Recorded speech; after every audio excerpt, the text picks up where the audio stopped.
dropping their robo emotes. Yeah, and don't worry, I'll update the score, but it's fine. I'll put the proper logo on. Obviously, ACCM is not in Aftermath. He's in Vietnam Legends, and he is a legend. He's going to be taking on the Viper right now in a best of 3. Map number 1 will be Cross, and we're going to be seeing 2 new players taking on this map for the first game. Are you ready? Yeah, I'm absolutely ready. All right, well, we're going to launch the game, and we're going to go into it. This is our last round of 16 game. And once this is complete, we'll be moving on to the round of 8, which will be streamed in its entirety today. Exciting stuff, exciting times ahead as we go in-game now with TheViper versus ACCM for the Escape Champions League Europe East 1v1. And Killer B joining me once again. Excited for this match, Killer B? Oh man, I totally am. Both guys choosing Huns right off the bat, which gets me excited as well to see a little mirror action here. ACCM, as you said, is a legendary player. He's about a 2400 rated player at the moment on Vubli. He plays a lot of Arabia. I don't know exactly how good he's going to be on these maps that have a little bit more dynamic water play. But on a map like Cross, I expect a good showing out of ACCM. He's going to need it because he's up against an absolute legend, the very best player in the game for many years running. TheViper playing in the teal in this match, Zach, is going to be a real buzzsaw. It's going to be a real problem for ACCM. Oh yeah, and it's unusual to see TheViper playing in the teal here as well, since his token color is yellow, of course. Mystery. It's a mystery. This tournament does have rules about Civ color, or player colors actually. Players must choose either odd or even. So obviously color 1 is blue, color 3 is green, color 5 is teal, and color 7 is gray. And if you get the odds, then you have to choose one of those colors. So Viper didn't have the option to choose color 4. He goes for teal here. And well, if you know me from my stream, teal is life. Well, we'll see if TheViper can win in teal. He's won in every other situation we can imagine, so winning in the color teal is probably not such a big deal for him. For now, I'm just watching these guys scout around the map. Notable to everybody that we are on Cross once again, where we saw some interesting action throughout this tournament. We've seen people kind of disregard the concept of fishing and win. We've seen people really focus on winning the pawns and win. And in this game, it's going to be a matter of strategy to see whether TheViper and ACCM, which route they go for. Just to explain the color rule, by the way, a lot of people asking about that in the chat. Right now in 1v1, it's not quite obvious why that exists, but in 4v4, it does make a lot of sense because the odd colors contrast with the even colors, and in 4v4, it's much easier to see the teams and follow the teams. And also, we don't want players in 4v4 changing their colors between games. We want them to stay on the same colors so that it's easy to follow for the whole series. That's why. Man, that is a detail I would have never considered. So congrats to you guys for figuring that out. I think that's going to be a nice little thing when we get to team games. For now, of course, we are in the 1v1 stage, guys. This is kind of the kickoff to the big tournament, and we're excited to have you with us. This is the last match of the first round of this tournament, and the winner will go on from here to play in the next round. Viper here, the big favorite. Zach, what do you think ACCM can do to try to dethrone the snake here? Control the ponds. I think if you can control the ponds, you can control the game. We saw it in the first one with Max versus Degao, and I've got to say, I like this from ACCM. He could have decided to dock the pond behind his TC. It's a bit further away, but it's a lot safer. But instead, he decides to dock the pond that's a little closer, but also a little bit closer to his enemy as well, right? I think this makes sense to me, right? He goes for this pond. Later on, he can dock the pond in the back, and he could also contest the pond to the north roughly evenly with TheViper, since they're about the same distance away from that one as well. So I like how he's approaching this, and his TC position certainly favors him where in relation to where the ponds are placed. But what about the rest of the map? What are we thinking here for the map? For ACCM, well, that is. ACCM has some ability to close his map in, especially as the game gets later. For the early game, I think he'll be a bit open, but he does have a lot of structure to work with. Has a back gold pile, has some wood lines behind him that could be nice, and has a stone that could be nestled nicely within his walls. So all in all, I think it's a decent map for ACCM. There's usually a lot of structure on cross. It's common to see players walling themselves in. But on the other side of things, the Viper in the teal, he's got a really nice back nested gold and back wood line. He can actually kind of start to block himself in maybe a little bit earlier than ACCM. He could create a pocket with walls here before the feudal age is even halfway done. And maybe we could see the Viper get really bold with some aggression after he's walled up. Yeah, I like that Viper is walling already. It shows he's taking this very seriously. Obviously, when he plays casually, he's not a fan of walls, but when it comes to tournament games, he'll very quickly throw them down. And look at this! ACCM running under Viper's TC, and Viper doesn't even garrison inside. He could have probably killed that scout right there, but he let it go. I'm assuming he saw it. You know, it's interesting. On the other side, it was probably the Viper missing that because he ran his own scout next to ACCM's TC, and it was just like 2 or 3 seconds earlier. So the Viper having to change his field of view, and ACCM gets off the hook with a bit of a blunder running under the TC there at Viper.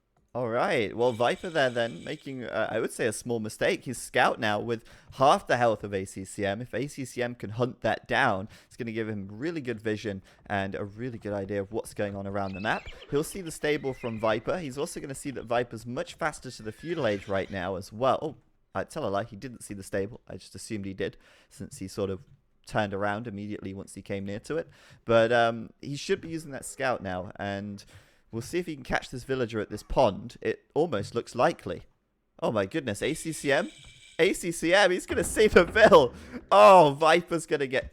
Oh, unbelievable, man. Can Viper wall that villager in? Can Viper save the Vill? Can he, let's see. It's possible, I think, but let's see if he can get it done here. Beautiful. Oh, she is going to go down. Unfortunately, that poor little lady is not making it home for Christmas.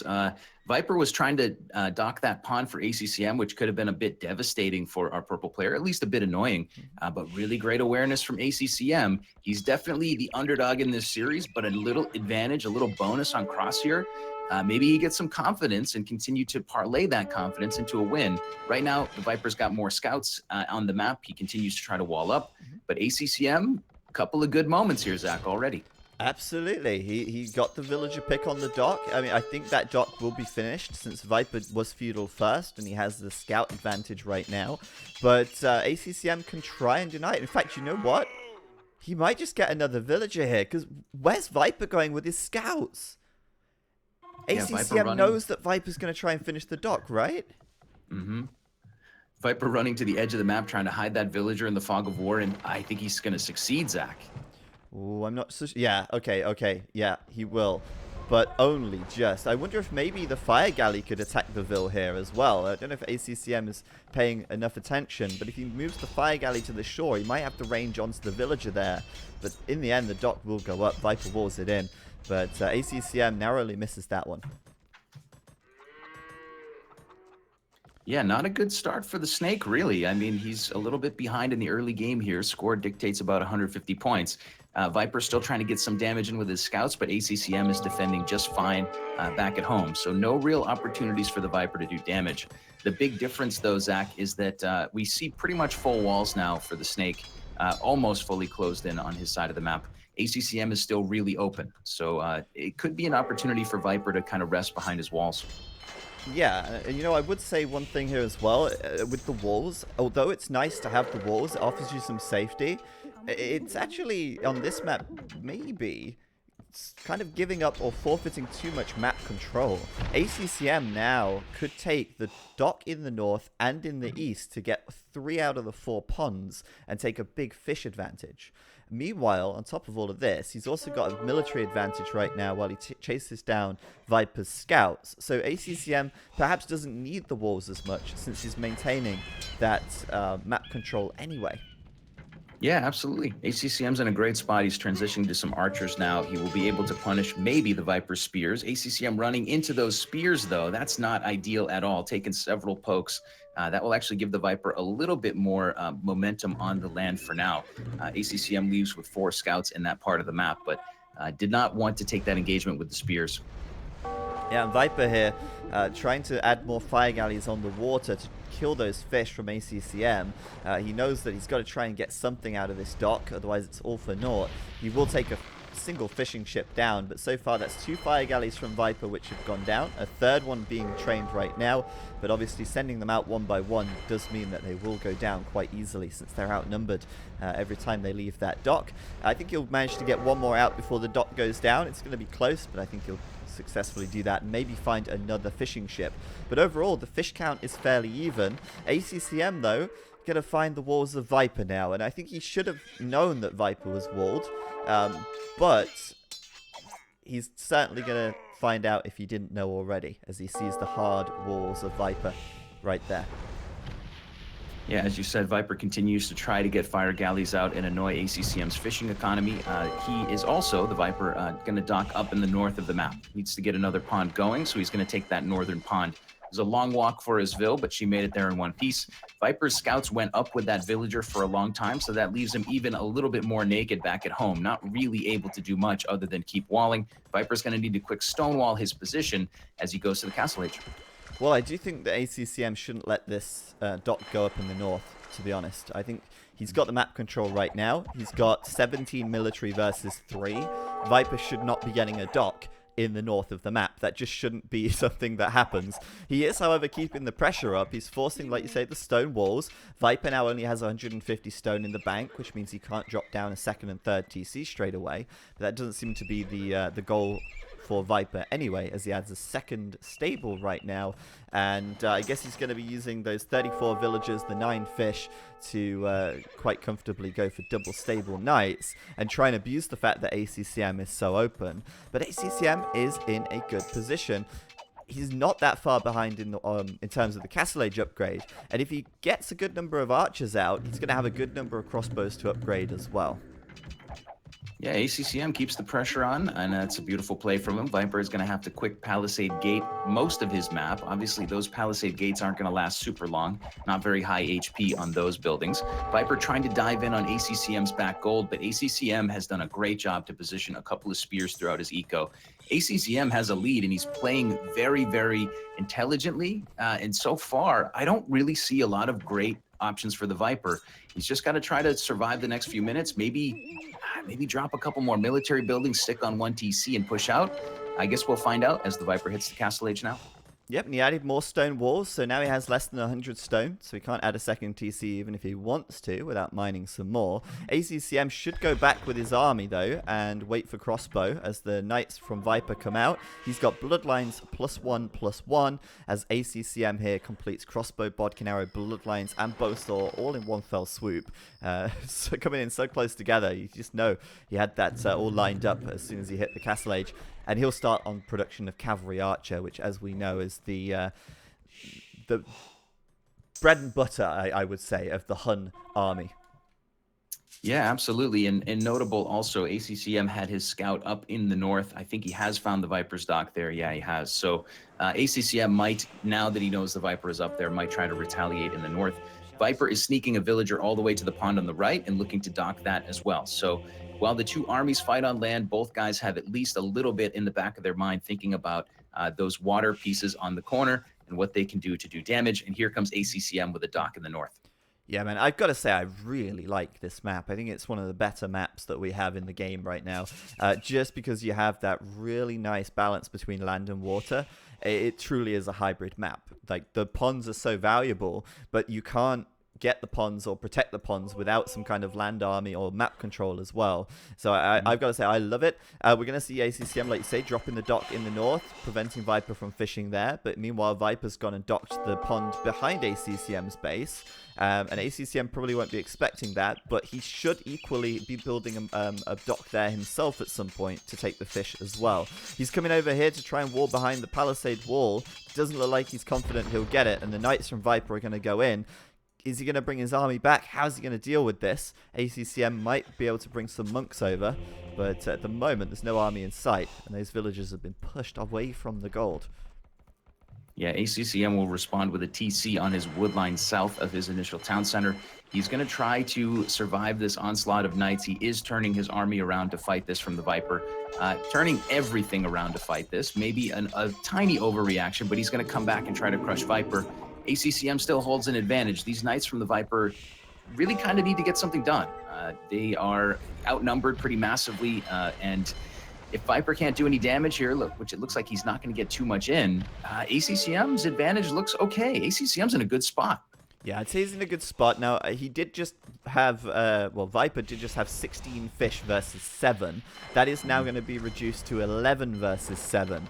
But one thing I'd say is Viper has a lot more fish on a single pond. And these fish will run out, and then those fishing ships are essentially going to be idle until he builds fish traps, which he won't be able to afford very easily. So I think it makes more sense to spread your fish over multiple ponds than focus too heavily on fishing from a single pond.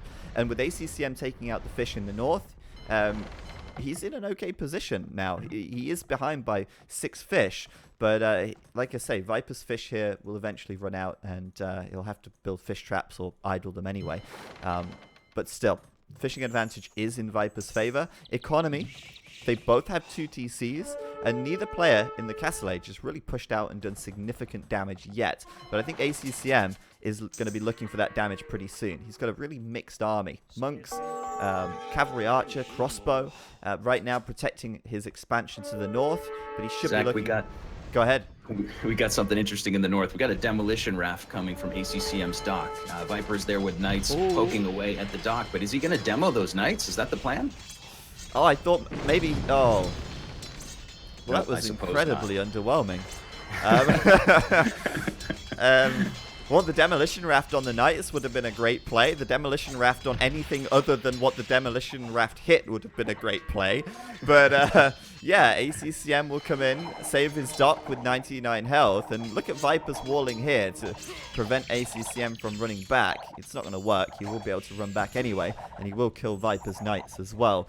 Yeah, the demolition raft there, not the smartest thing I've seen all day, but yeah, right now, ACCM is going to be docking on the east. He's going to see the fire ship there and know that he's been caught blindsided on that east side.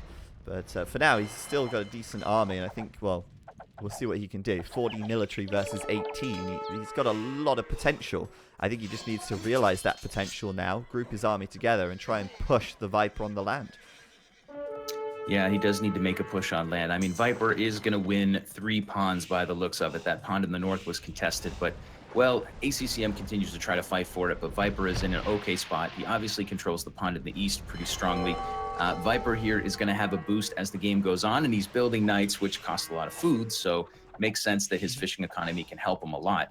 ACCM is not floating a ton of food himself at the moment, but he does have the bigger military, and he's got his 3rd TC down. ACCM is stabilizing the position.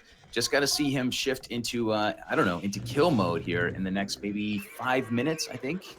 Yeah, I feel like he's not utilizing his cavalry archers enough, right? I mean, they're just kind of sitting around his TC in the north. His whole army's been quite idle this game, whereas, I mean, Viper... admittedly, he's not been using his knights that much either, but he's okay with that because the knights massing up is going to be really important once he gets the Imperial Age and gets Cavalier, or once he starts to push with a backup of Cavalry Archer here as well. Whereas ACCM, I think he wanted to do the damage earlier if he could with these Cavalry Archers, and certainly right now, playing super defensively when he has had a massive military lead for quite some time.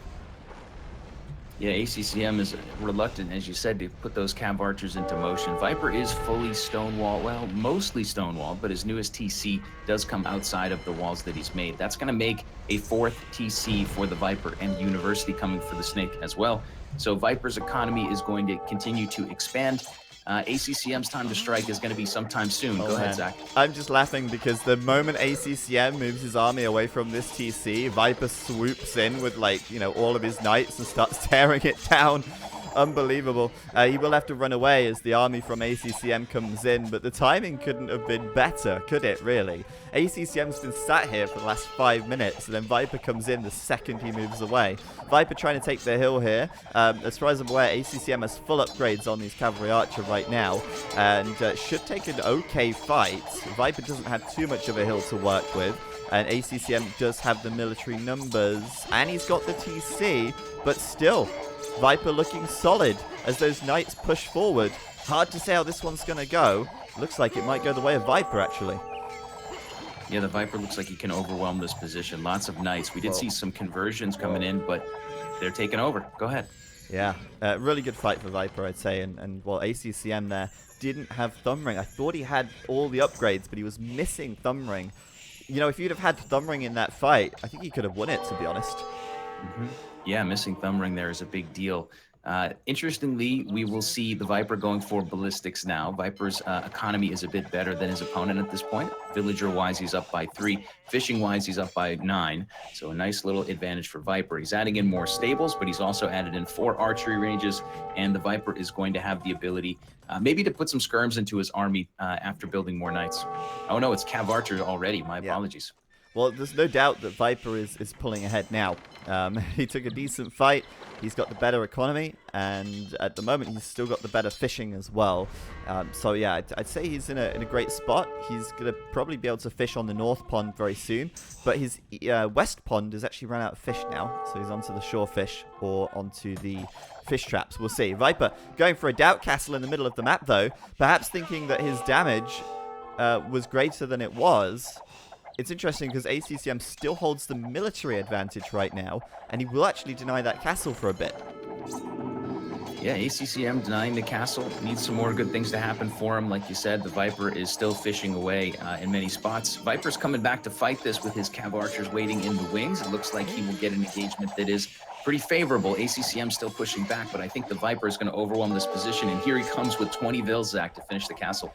Absolutely, he will finish that castle, and he certainly knew that he was going to be able to push ACCM back there and secure the castle. I mean, he did send a lot of villagers to the job, but this is a nice castle. It's in the middle of the map, it's on the hill, and it's covering both of those golds as well. So Viper will be looking to take those golds and use this castle as a point which he can just lock down the center of the map, and not only that, but get great vision from it as well. Great fight for Viper. Swung the game now way in his favor. Both players still in the castle age, interestingly, but ACCM just clicking to imp right now. Yeah, both guys should be transitioning to imp very shortly. Viper looking to take down maybe one of the stables of ACCM, maybe 2 of them. ACCM for now continues to pump out Cav Archers. We haven't seen a meat shield for him. We've seen the Viper with a nice meat shield of knights. He's continued to produce a few knights to keep out in front of these Cav Archers. Viper in the long run does seem to be making that hard transition to CA. Does have a monastery coming up as well to grab some relics. The Snake is taking control of this game, and now we need to see ACCM make a big play to give himself a chance. It feels like it's slipping away a little, but there's still some time, Zach. Yeah, I really did think that ACCM would have won that fight, actually, because he had the monks, right? I mean, he had 4 monks. If he'd have got 4 conversions, he already had the military advantage. You've kind of got to think, well, ACCM should have perhaps won that. But I guess the conversions didn't come through. Even with the hill, it wasn't enough since Viper had too many knights, perhaps. Just a better combination of units. And now Viper has great position in the middle of the map. He's got the both of the golds there. And ACCM, meanwhile, has gone up to the north to grab a castle and get the gold out here. But his main gold, if I'm not mistaken, his main gold's gone. He's mined it out. Yeah, it's mined it out. And so all of his gold now, a little bit exposed, a little bit too far away from the safety of his base. Yeah, Zach, and I'm counting the Viper with 5 stables, 4 archery ranges at this particular moment. On the other side... Oh, do we have Tarkans coming? It's Go Tarkans. ahead. Yeah, he just did Marauders, which allows you, of course, to build the Tarkans from the stable. And Viper's going for the Tarkans here. I love this. Yeah, just the sheer number of production buildings for Viper. He's got about 10, 11 buildings to produce from. ACCM is actually still, as far as I can see, on 3 or 4 ranges. 4 ranges, 1 stable. So he really cannot produce as quickly as Viper. Heavy CA coming for ACCM. He's going to continue to tech down the Cav Archer line. But like you said, the Tarkans are coming out, and they have quite a nice resistance to arrow fire with already 5 pierce armor, and that's going to continue to increase as the upgrades come in. Yeah, that they do. 3+2, gonna go up to 3+4. I mean, 3+2 is 5. That's already pretty high. The heavy cavalry archer right here is gonna have 7+3 damage. That's 10. So half of the damage of the CA is being negated by the Tarkan armor, and that's before they're even fully upgraded. They've not even got plate barding yet. So they're gonna be able to decide where to take the fight, because I mean Viper can just run in, right, and fight any buildings and tear them down almost instantly with the Tarkin attack bonus against buildings, but he's also going to be pretty resistant to the arrow fire as well. And okay, we have chemistry to come in as well, which is going to give ACCM an extra 1 attack, but these Tarkins are now up to 8 pierce armor, fully upgraded. Yeah, 8 pierce armor for the Tarkans for the Viper. He's able to put ACCM's army in a corner. He's ACCM turning and fighting for a moment there, losing some CA. The Viper doesn't need the best fights in the world here. He just needs to keep thinning those numbers. And oh boy, Viper is inside of the economy of ACCM. While we were watching the Tarkans, Zach, the Knights and Cav Archers got in. Yeah, I mean, he knows how to end games, doesn't he? He certainly knows how to end games. He split his army, he sent the Knights in, he sent the Cav Archers in while ACCM was distracted in the north. And I can't help but feel that that was going to go massively in Viper's favor anyway. You know, the Tarkin, 170 health. You've got twice the health of the Cavalry Archer, and you're resisting... you're only taking 3 damage from the heavy cavalry archer as well, so it would have gone quite well for him. However you look at this, ACCM instantly calling GG. What a nice tech switch, using that Marauder's unique technology from the castle, massing the Tarkins from the stable, and I think that technology really is the only thing that makes Tarkins viable, right? Yeah, absolutely. And we've seen them used to great extent in arena matches. Often you can really pump them out and overwhelm your opponent. In this case, the Viper using them just to soak up arrow fire and basically thin the numbers down, dives in, wins the game with rating. But I think the moment that turned this game around, Zach, and you pointed it out at that moment, was this TC just north of ACCM's base. There was a big fight there. We didn't see thumb ring for our player in purple. People in the chat were saying it as well as you, and I think everyone realized that that probably should have been a good fight for ACCM. And because he lost that fight, he never really got momentum again on land. And you know, the Viper from there forward was in the lead and takes a win. Yeah, I mean, I've got to say, I do think that ACCM played a good game. I think he held really well against the Viper. I think he played really well in the mid game. Certainly had good opportunities in this one, but in the end, Viper with a masterpiece, of course, with the Tarkins, comes through and takes the win. He did actually transition onto the fish traps in the end as well on the water there. That did happen. But yeah, the fight for the lakes also as well, going the way of the Viper in the end as well. I'm surprised that ACCM didn't get the lake in the back, for example. Yeah, absolutely. Great game from the Viper there. Yeah, GG. Great game. GG indeed. Let's go back and see what we've got next. It's going to be Scandinavia coming up. We just saw Hun War. What do you think next? We'll perhaps see the Mongols in the next one? I think so. What's the third map, though? That Arena. would be my question. The third is Arena. Okay, yeah. Then I think it's safe to use the Mongols here and not try to save them for Arena. Yeah, that seems to be the combination we would expect. But I guess we'll find out in a moment. We'll see what the pros decide to choose. Great match from ACCM. I wish he could have pulled that off. I think he's going to have a lot more trouble on the next map. But let's see, man. Let's see. Yeah, absolutely. And for those new viewers, we've gained another 1,000 viewers since the end of the first game. Today, we have a stream schedule on the screen right now. ACCM versus Viper is the current set. We're going to be following that with Doubt versus Leary, Mr. Yo versus Zuppy, Vivi versus Degao, and then the winner of ACCM versus Viper versus Mateus at the very end of the day. And the next set of games will be cast by T90 and Dave. So you've got that to look forward to as well. We are going to be going into Scandinavia right now, though. It's a best of 3, remember. So if Viper can get the win here, he will close the series out 2-0 and advance into the round of 8. We'll show you the brackets at the end of this set of games. But Killerby, we're going into the next match now. And I want to see what ACCM can do. You know, I really want to see what this guy can do. I think after that last game, he played really well. And I think he could certainly give the Viper a good run for his money. Yeah, I agree. I was thinking about it earlier today, like ACCM. I was picturing you with a big lottery roller, and then you pull out a ping pong ball and it says the Viper, and ACCM just shakes his head because he could beat many of the people in this bracket. But the Viper is obviously the very worst ping pong ball to have pulled in the very first round. ACCM extremely capable, 2400 rated player on Voobly. Viper though is 2667 rated. Very, very uphill fight for him. He's got to feel somewhat confident though, Zach, right? ACCM played a little bit to an advantage in the early game last game, and maybe he can do so again here against the Viper. We will see. Also noting as well, Viper reached 2K7 rating at some point a couple of weeks ago as well, although it has dropped down a little bit since, maybe due to decay even, since he's perhaps not been playing so much on the ladder due to NAC and being away. But I want to point out real quick, because you know, it could be a potential for a lame here. Scandinavia, a map with 3 boar, and all 3 of ACCM's boar are at the front. I don't think Viper would lame, but also Viper has 2 deer at the front, which ACCM could potentially lame as well.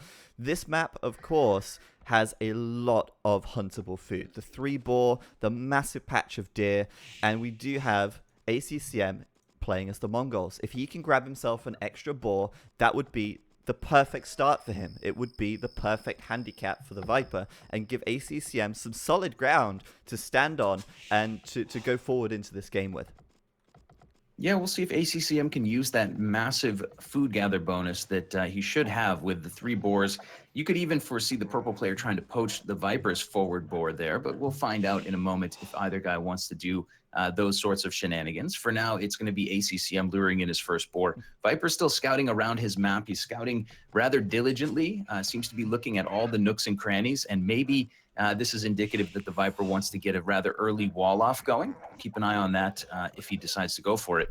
But for now, both scouts are in the middle of the map. Anything could happen. Yeah, it's super interesting. Viper took the deer at the the boar from the back rather than the boar on the front, even though he knew where the boar on the front was, which, you know, that's not something you'd normally do in a competitive match where you've got the potential to be lamed, especially against the Mongols. It's interesting because normally you'd want to take your forward boar first, since they're the ones that are potentially going to get lamed first. So, interesting decision. Viper also, I don't know if we've mentioned this already, is playing as the Italians, so it's not a mirror match. Italians... Oh, Zach, we got a... Go ahead. Sorry to interrupt. We got a boar steal in the middle of the map. ACC is going for it with a Vil. It looks like he can get it home. He didn't take a downhill hit. Looks like he'll make it under his TC, but it's going to be close. I mean, that is calculated, isn't it, for ACCM? Quite impressive. He actually went for that boar without loom. And and that was Viper's... Oh, my goodness, he's going to get another one. He's going for another. He's going to get another one. Amazing. Oh, my goodness. ACCM. He's... it went back. He's still got enough health on the scout to take this, though.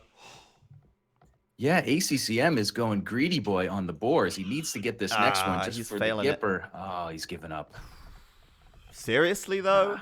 If he'd have got that one as well and then ended up getting these, he would have ended up with 5 boar as the Mongols. And this is exactly why I said Viper wants to take his boar on the front first, or at least he should want to take his boar on the front first.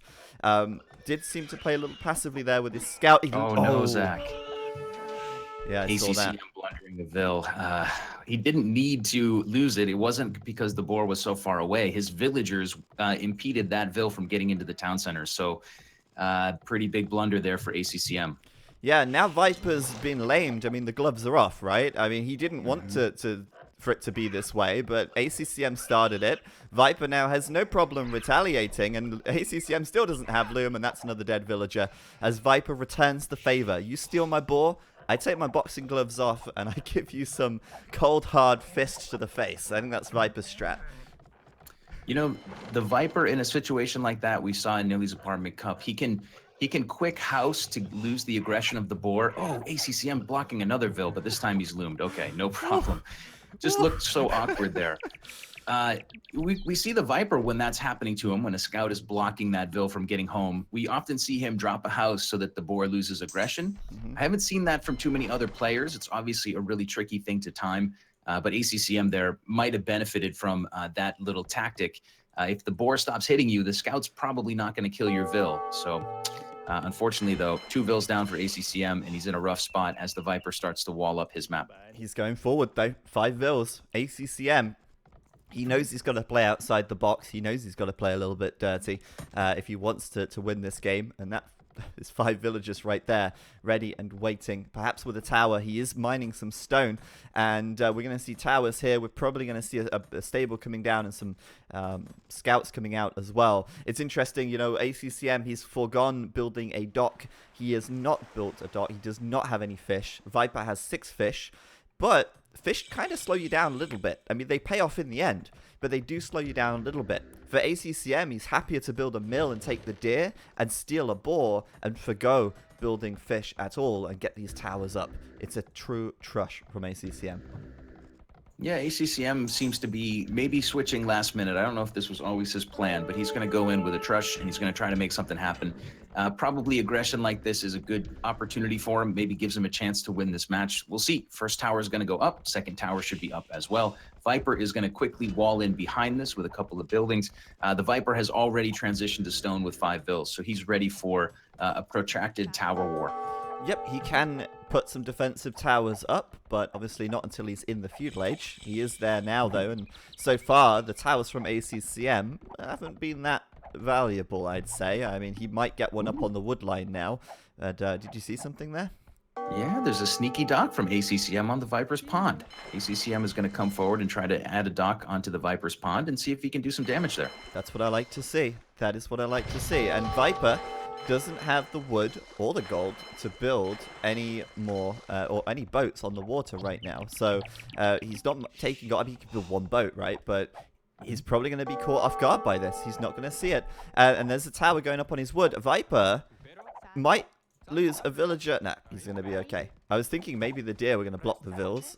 But yeah, ACCM's Trush coming in hot. And I've got to say, like I said before, he doesn't seem like it's done enough damage yet. But it certainly has the potential to do more. Yeah, the Viper will lose a vill in the middle of that. Weird pathing for that little villager, deciding to basically run out to her death. ACCM will continue the tower push, I presume. And in the middle of the map, we'll see ACCM trying to get some galleys out. Viper did scout the forward, though. He did find a couple houses, and I'm sure he can surmise what's going on. Viper will even send a fishing ship to do some scouting.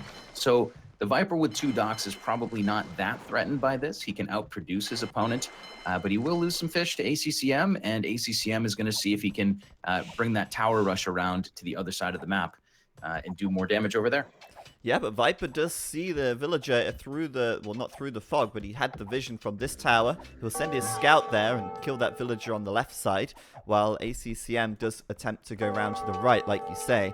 The fires are out, though, for ACCM, and Viper, his reaction to building the... Well, to these fire galleys on the water was so late. He's only just started queuing a fire galley now, and there's already 2 fire galleys out for ACCM. Like I say, Viper doesn't have any gold income. He can only make 1 fire galley right now, and he didn't have the wood to do that for a while either. So ACCM getting a good amount of damage on the water here, but I do have to think the Trush hasn't been great so far.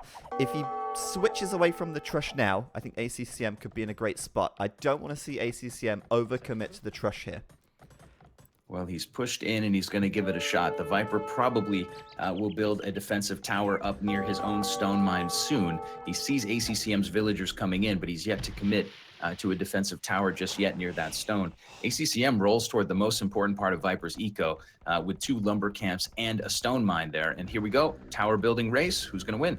Should be Viper. He's got more villagers to do it with. ACCM's scout coming out of the fog of war with 3 HP to attempt to slow things down. But ACCM's running away, and Viper, he's gonna trap him. He's gonna trap him in. He's gonna trap him. Beautiful. Oh boy. Beautiful. And Viper's so good with these traps. Is he actually trapping him? Yeah, he is trapped. I believe Okay, he's yeah. trapped in there now, and we got a villager fight. And of course, the Viper already getting some damage with his own tower onto these purple vills of ACCM. Ouch. ACCM he's gonna lose those vills. Oh boy.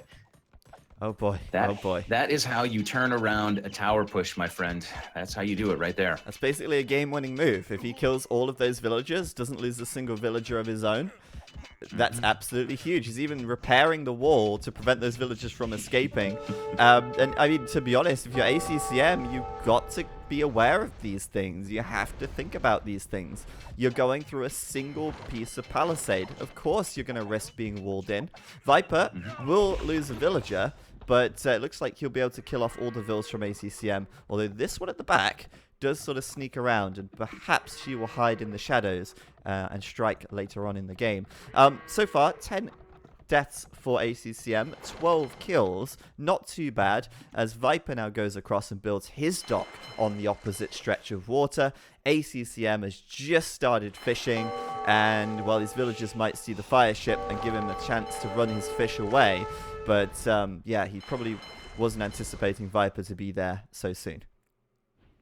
That went from a, ooh, what's going to happen ACCM position to a, oh, what's going to happen to ACCM position. Really, really bad to lose those 5 villagers. Viper walling in. Viper playing very, very intelligently. Both guys are still fighting for the water on Viper's side of the map, but ultimately those dead villagers are a massive advantage for the Snake. For now, it is all in production on both sides. Neither guy is thinking about trying to save up and go castle. They're going to continue to fight it out here in the feudal age. ACCM continues to take stone, Zach, so maybe he'll continue to try to tower. And actually, I notice he's coming back with more vills and another tower. Yeah, I kind of hoped that he wouldn't do that. I kind of hoped that he would actually fall back to his own base, take the advantage which he'd earned, and then transition into the castle age and use that advantage from there. Now, it's worth noting Viper does have 6 additional villagers, but for a long time, if you've been looking at the overlay, he's had between 6 and 10 idols. So although ACCM has less villagers, Viper's villagers haven't been working. And here comes ACCM for round 2. This time, probably going to be a little bit more cautious about getting walled in. Yeah, ACCM is going to be the one to build the walls this time, and he will wait as the Viper builds his own tower in defense. Viper, interestingly, after those villagers pushed in, I thought he would drop the tower that he did make now next to his stone, but he waited for the right moment to push ACCM back and wall him in. Purple player is going to roll to the other side, Zach, over to the left and try to get more towers down. But I agree with you. I don't really think that this is his best opportunity to win the game. He's already behind, and he's doubling down now on towers, and he continues to take stone with 4 vills back at home. So that's 8 villagers out of his eco that are trying to make something happen that probably can't happen. I don't see a masterpiece incoming. Yeah, to be honest though, I'm loving this game as well. It's always nice to see these maps that have that balance of land and water. You get the sneaky docks, you get the land aggression, and you know, these guys have been going at it tooth and nail on the water this game as well. Neither player has any fish right now. By all means they should, but they've been fighting out over the water. And you know, it's quite a philosophical thing really. When both people are fighting to deny each other, neither player benefits. But if both players agreed to peace, they could both blossom. They could both have more abundance of food. They could both be happier. But no, they have to fight. They have to war. And as a result, neither player gets the water. Yeah, we are seeing, as you said, a tooth and nail, a really scrappy fight. ACCM trying again on the left side with some towers. That can be nice to maybe help him out on water a little, but ACCM, his aggression continues to fall a little bit on deaf ears. The Viper, for instance, has towers up near his gold mine that matter. He has towers up near his stone that's really important. The Viper's pretty well protected. ACCM continues to try to apply pressure. But the Snake eventually, after grabbing Wheelbarrow, is going to probably be able to go up to the Castle Age at a decent moment. He is, after all, Italian, so the upgrade will be a little cheaper, right? Absolutely. That's something that we've not really had to think too much about this game. The civilization differences so far haven't really amounted to much. I'd say that ACCM was able to do his earlier aggression because of his Mongols. But other than that, you know, both players access to the same units right here. They're both fighting for the water equally. They're both towering equally. But that 15% discount on the Castle Age upgrade for the Viper could be game-changing. Now, ACCM, a long way from Castle right now, doing Wheelbarrow a little bit behind Viper. He's still about 5 villagers behind as well. And Viper should have the cleaner transition to Castle here, I believe. Yeah, Viper right now is going to have a clean transition. I think he's also going to have stone for a castle. So if he wants to drop a castle to try to push back this position, he certainly can. Don't know where he'll go, but sometimes we see pros go right next to their TC with a castle. One castle for Viper could clean those 3 towers from ACCM. It doesn't look like that critical of a position, so we'll wait and see where the Viper's castle will come. ACCM on the other side is powering down a market, needs to adjust his economy so he can click up to Castle Age. Yep, buy a little bit of food, he can get there quite quickly with that. You can see using the overlay, with the overlay there, buying 200. The fight's still for the water going on. This could be a good demo from ACCM if he hits both, but he doesn't. And, well, interestingly, now we've got this watchtower here on the water as well, covering that. I just switched to Viper's point of view and had so many alarm bells ringing. I mean, Viper must be getting a headache in this game right now.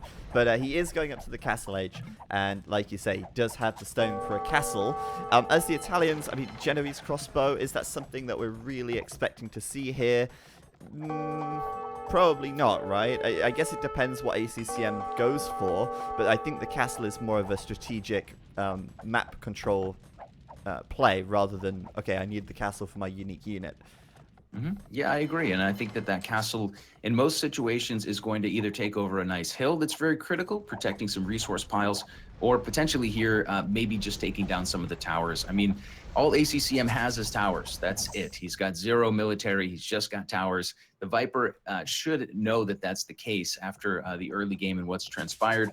So we should expect the Viper not to worry too much. I mean, if you build a castle, it is a production building. You can build some Genovese crossbows, but they're certainly not, they're not able to counter any cavalry because no units on the map for ACCM.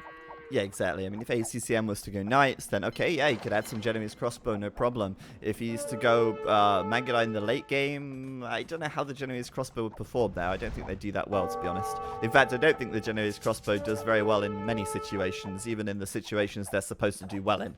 But right now, Viper does win the water, and he does start to get the fish going once again. He'll actually be up to 6 fish now, so he's got a villager lead and a fish lead. And he knows that this water war is going to continue, so he's seeing War Galley. The first thing he does when he gets to the Castle Age, War Galley. Interesting. Yeah, we didn't talk about it on Cross, but the Viper also got the War Galley upgrade on Cross quite early. Seems to be highly prioritizing the water. Of course, it is a lot of resources that he wants to take. Viper is fishing on ACCM side of the map, and he will have those fires upgraded in just a moment. ACCM coming with a castle drop, though, Zach, near Viper's main gold. That could be close enough to hit Viper's gold pile. I'm not sure. I like it. With Bodkin Arrow, it might reach, but if that tower gets garrisoned, I don't know. With Bodkin Arrow, maybe Viper's in range of those villagers there, but he doesn't seem to either notice or care. One of the above. I'm not sure why. He himself has just added in a siege workshop. He's making some rams to take down the towers, but he's got 820 stone Kiloby, but he's not placing his own castle anywhere. I'm wondering what is going on with that. Again, though, I have to say, ACCM playing very well, much like the last game. Yeah, ACCM's had a couple of moments that made you have to cover your eyes. A couple of really rough moments, getting walled in on the towers, for instance. But since then, he's played fairly well. His castle on this side will deny the Viper the opportunity to take that gold. Viper's coming out with some rams to clean some towers, and it's all about where the snake is going to take gold from next. Because, of course, that takes away 2 gold piles that the Viper had. The only other one that I think is a good candidate is over on the right side of the map for the Viper, but that's also towered. Yeah. So a little uncomfortable for the snake. All of his gold being denied right now. And he does have 250 in the bank, but he's spending some gold on rams. He's made a couple of knights, I think, as well, but he's been unable to do any damage with that. Yeah, he built the stable up in the north, look. And ACCM has a monk as well, so the monk will die, unfortunately for him. But he could also now use this map control to grab relics. He could convert any knights, and Viper still hasn't built a castle, so I'm wondering where he's going to think about putting this castle now. ACCM's already started some Mangudai production, and why not? I mean, you want to get Mangudai in the late game anyway. Start massing them now, and admittedly, they're not the best in the castle age. You need a lot of upgrades to be viable, but he's starting to get those upgrades as well, with +2 defense coming in, and Bodkin Arrow already researched. Oh, Viper's going for a castle, Zach, and this could be tough for him because there's 4 Mangudai on top of the hill firing away. Viper's going to bring in too many villagers so that it gets done, and it actually looks like it's going to be fine. Certainly not enough Mangudai to deny it, and one knight out there running interference. The snake is going to get the castle up. Yeah, but he might get a few villager kills here, ACCM. He's practically one-shotting these guys, and even if he gets 4 or 5 vills, it's going to be okay. I mean, Viper's invested in 2 rams to take down his castles. He delayed his castle, 2 rams to take down the towers. He's delayed his castle for quite some time, and then he lost a few villagers in the process. ACCM now has the villager lead, but he still doesn't have the fish, which Viper now does have. 10 fish working for the Viper here, as Viper actually will lose all 3 of his rams as well. Decent trades for ACCM actually, as Viper now even makes a Genovese crossbow but has no gold, and that's another interesting point. Still has no gold. Yeah, the Viper losing control of all of his gold piles. For now, that castle does solidify a stone and a nice wood line for the snake, and he will take those resources while he can. We will see some Genovese crossbows coming. We'll see ACCM adding in another TC for our player in purple. That's going to be his second town center coming down. We will see if ACCM can take what I think is a little bit of a, I don't know, a couple of nice advantageous fights in the last few minutes and parlay them into a true advantage. But I think it's still advantage Viper with all of those fish. Yeah, and I think the problem that ACCM right now has is he does have one castle, he's got Mangadai production going, but Viper also has an archery range and a stable, which is making some skirms and some knights. So ACCM isn't really going to be able to mass up these Mangadai very easily, but the monks certainly could turn the tide of the battle. He gets one conversion here, he might get some more conversions over time. For the time being though, it looks like Viper wants to double down on his castles, get another castle as he does stone shaft mining and sends a lot of villagers to take the stone here. I mean, to be honest, like I said before, this game does not look easy for the Viper. ACCM is making this hard, and Viper is definitely having a tough one, let's put it that way. Yeah, absolutely. And actually maybe a critical moment. Viper is trying to clean up those towers to the right of his base to win back a gold mine. Remember, he still doesn't have anywhere to mine gold. ACCM is trying to contest him there with some Mangadai. And for the moment, that tower stands and the Viper continues to not have a safe place to take any gold. And Viper just deleted 3 of his knights there to prevent them from being converted by ACCM. And you know, you're so right. Viper's gold situation is so awkward. He's building unupgraded skirms right now. The elite skirmish upgrade just coming in as the Viper drops down a second castle on the front, and it's a bit of a castle race here. Can Viper get this up first? I'm not so sure. I think that he might, because there are a lot of villagers building. 60% for the Viper, 60% for ACCM. Viper's going to get it done, isn't he? This is going up. Yeah, that went up. He put those hammers down, and now he's garrisoned inside. ACCM, though, tasking those villagers to work. He'll get his castle up as well. It was close, but I mean, the nice thing for ACCM here is he's got Mangadai. That ram, not really too much of a problem, thanks to the attack bonus of the Mangadai here. Really, really nice. And interestingly, Viper putting his castles in the same position, but as we spoke about before, what are those castles protecting? The stone? Yeah, exactly. ACCM actually does get a really nice, I think he kind of forces a position there. We will see the Viper with a couple petards, though, and maybe he will attempt to knock down that castle here in the Castle Age. Very interesting match, Zach. We got a really, really good match here. Yeah, this is fantastic. I mean, Viper's still fishing away, but still has no gold, as we keep saying. And ACCM is about to click up to the Imperial Age here. Now, he doesn't want to lose this castle, but I think with the petards coming out, that could happen. However, ACCM clicking to Imp, probably thinking, hey, if I get Imp now, that's 2 castles. I can just take the castles, and then I win the game. Won't be that straightforward as Viper goes for the petard play, but honestly, I do like ACCM's position as Viper is forced to make purely trash right now. Yeah, ACCM, after those petards come in, is going to repair his castle. Viper probably couldn't afford to build too many more. He is building more, though. More petards coming for the snake. ACCM pops out of the castle and repairs here and there, so that castle should last a bit longer for him. Right now, it is 22 military for each side. A lot of the Viper's military is on water. Not a lot, but maybe 3-4 of those units are out on the water still. So it's anybody's match. Viper's trying to win back a little map control in the south, Zach, with fight here on the Mm-hmm. east, and it's not going to go too well for the Viper. He does have 3 scouts, probably to try and deal with the monks, but those Mangadai quickly take them out, and thanks to the Mangonel from ACCM, Viper's skirms have to run. ACCM running straight into them, though. Not so good, as the monks try and get some conversions as well here. Yeah, Viper's selling out with more petards to get that castle down. He's actually going to kill the castle from ACCM in the middle of the map, but ACCM, as you said, should get a great trade on the southeast. Yes, I kind of missed that there as I was kind of watching this fight in the east as well. I didn't realize he let the petards rip. But still, Viper's Imperial time is scarily late. And ACCM still has one castle on the left to make trebs from. And without trebs, it's very difficult to defend your own castles from them. ACCM can try and sit, camp, and he's got another castle coming up a bit further away. And then start making trebs, right? Yeah, ACCM continues to make the Viper defend positions that aren't that nice. I mean, the Viper just had to power up a tower of his own to push ACCM away from a wood line. Meanwhile, the Snake still has no safe gold. So ACCM keeps making the Viper commit, and after those petards, of course, Viper's imp time will be a lot slower.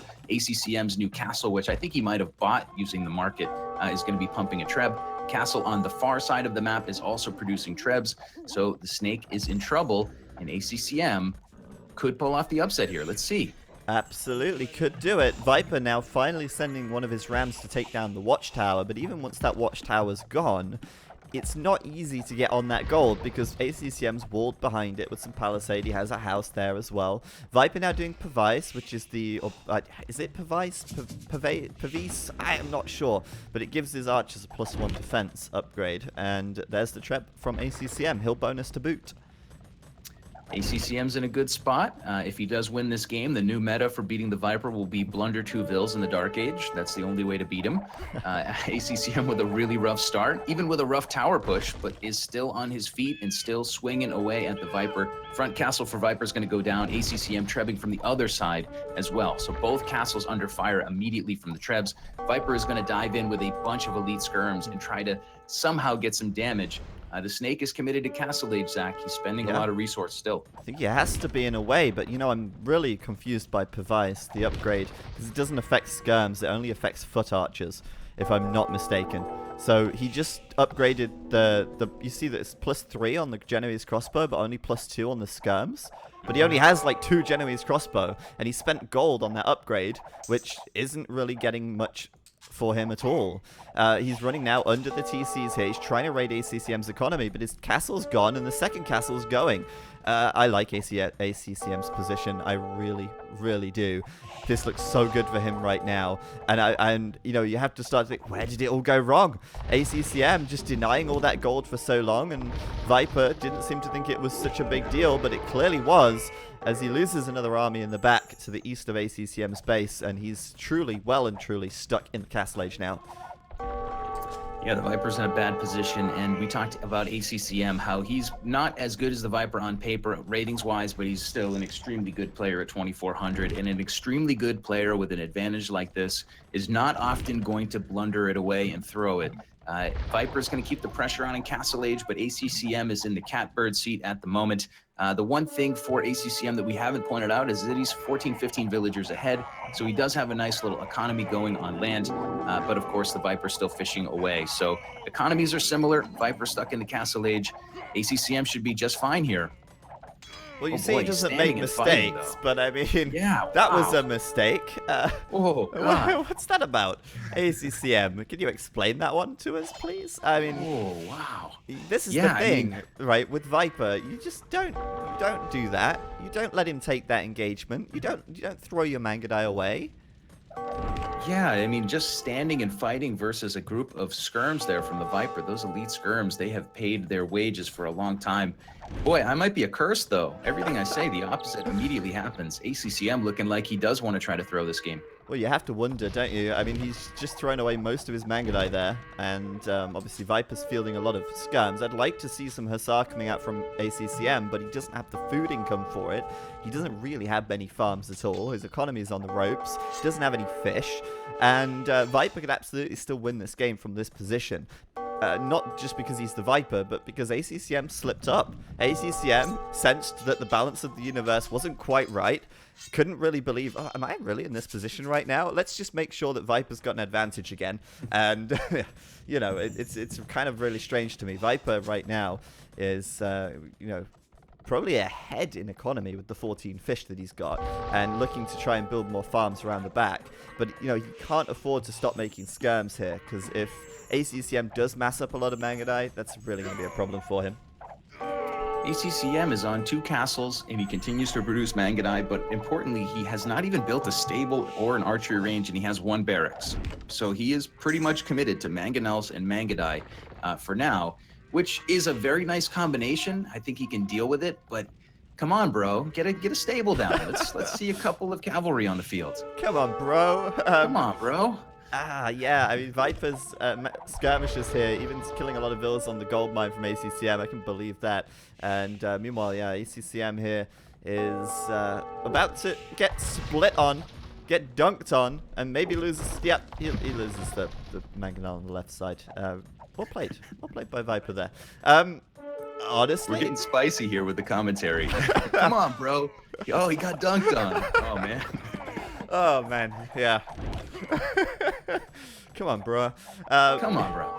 Yeah, ACCM can raid the gold, though, and, you know, this has been a constant problem for Viper. He does have 700 gold in the bank now, but he's kind of getting squeezed. He doesn't really have great map control, and it's kind of understandable. He doesn't want to push out too much with a Castle Age army, but hey, ACCM still hasn't built a counter unit to these skirms that isn't a Mangonel, so yeah, look at the balls on Viper right here, just going in, gonna just take it, because what is ACCM gonna do with these Mangadai, really?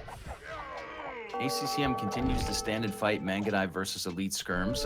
He will have a Mangonel coming over to help deal with this. Viper trying to knock down that 1 treb with a single villager. Keeping things interesting on the Viper side. But ACCM here is still in a good spot. There's a lot of good things still happening for him. Yeah, there is. He can still stabilize. There are a lot of good things happening for him, but I mean, this game, in my opinion, should have been over quite some time ago. But yeah, I mean, but he is still pushing it on the left side. Viper did just lose 3 rams there. ACCM going to push through on that way. ACCM really needs to just get back some map control. Stop Viper just getting out with these skirms here. Get some farms down. Get some eco upgrades and get some military upgrades as well. I mean, these Mangadai still aren't upgraded to elite. They still don't have +4 defense from party and tactics. They still don't have chemistry. They're missing so much. And meanwhile, yeah, Viper's just stalling, holding out. I have to question how long he can stall and hold out for. It looked like he was about to click up to the Imperial Age, but then thought better of it. He is getting squeezed. ACCM's ready for another castle, and probably important to note with his map control is taking gold on the right side of the map, an extra gold pile there. He's taking stone on the left side of the map, an extra stone pile. ACCM should have access to a lot of resources. He should be fine, but he's yet to put the last nail in the coffin. Absolutely. Viper trying to raid around the back with some knights as well. He might be quite successful. Meanwhile, on the right side, ACCM's like, right, I'm just going to wall that gold up and walk away. Nothing to see here. So I think he spotted the TC, but knew he couldn't do anything about it. So it's just casual. I mean, look at that, man. Yeah, it's actually a nice reaction from him to get that area walled up. The Viper is going to be stuck to trash for a long time. Yeah. He's back in the middle of the map, and ACCM's dropping a castle, but the Viper's going to deny it. Viper adding in a couple of knights. I don't know if you see that right next to the Viper's initial TC. That could have been a really important position. Oh, here. But ACCM, loses the villagers, has to delete the castle. Viper deciding to stay into the castle age and building some knights really paid off. That castle drop would have been devastating. Absolutely agree. I mean, Viper still hasn't clicked up to Imp. He's still stalling. You have to wonder, is he going to be able to get to Imp this game? ACCM relocating his castle to the right side. Worth noting, like I said before, ACCM needed upgrades, man. He only just got Bowsaw, and he should have had that a long time ago. Meanwhile, Viper's like spreading out across the map. He's smushed against the edge of the map here with another 2 TCs. He's trying to expand. He's going up to the north with a TC to take the gold there. Viper has got the villager lead.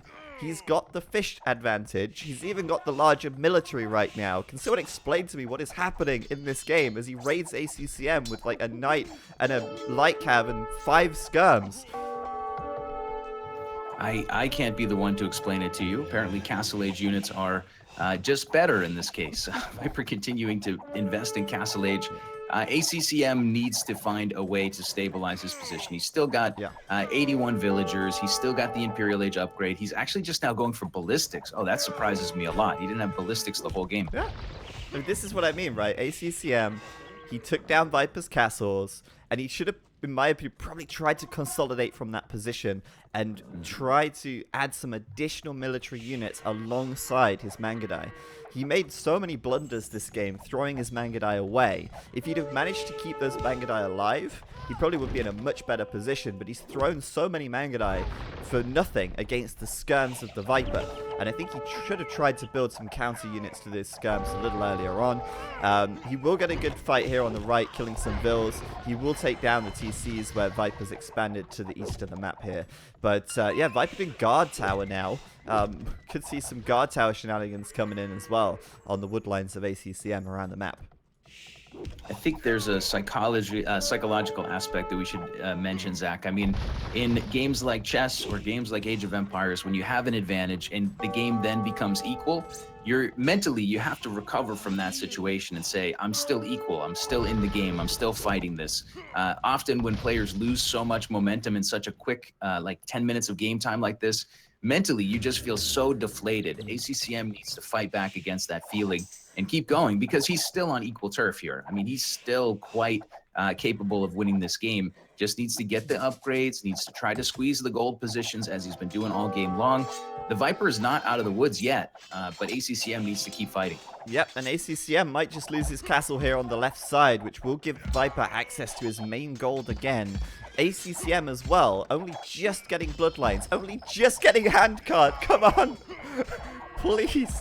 I mean, so many crucial upgrades coming in after the hour mark, and Viper is still in the Castle Age here, and I absolutely agree that Castle Age is the right play for Viper in this one. He will go Imp now, and I could see Viper turning this around. Yeah, I could see it too, and unfortunately, I think ACCM can see it as well. It does seem like the momentum is turning around. As you said, handcart will come in, so that will help ACCM's economy a little bit. His Bangadai are doing some nice raiding on the Snake in the north. It's 95 villagers apiece. In a lot of ways, this is a very similar situation for each player. Viper with a few more units, but a lower quality army. This is still a winnable game for ACCM, but I don't know if mentally, if he might be a little bit beaten at this point. Well, once he gets Parthian tactics and elite Mangudai, he's going to become a lot more unstoppable. Right now, though, what an incredible raid. That is perfect. That's exactly what he needs. About 15 to 20 dead Viper villagers, hit and run. And I just think, okay, I don't blame ACCM for getting his upgrades so late, because admittedly he went for castles, trebs, and then he was planning on just going all into Mangudai and winning the game from there. He just got horse collar. Oh my god. Oh god. Anyway, I don't blame him for that. It's okay. Because wow. I just think he needed to use the mobility of the Mangudai a little better. I think he needed to use the Mangudai a little better. You know, he's so much faster than the skirms. He should just be hitting and running rather than standing and fighting, right? That's the mistake I think ACCM has made. I do see ACCM winning this game from this position now that he's got horse collar. Now he's got that, he can start to win it. But yeah, Viper back at home, a lot of archery rangers. We've got crossbow coming in, bracer as well. And, oh, he's actually going to hit crossbow. Nearly cancelled by that treb. But, yeah, I think ACCM is still in a position to win. But Viper is not making it easy for him. And I don't think ACCM is making it easy for himself either.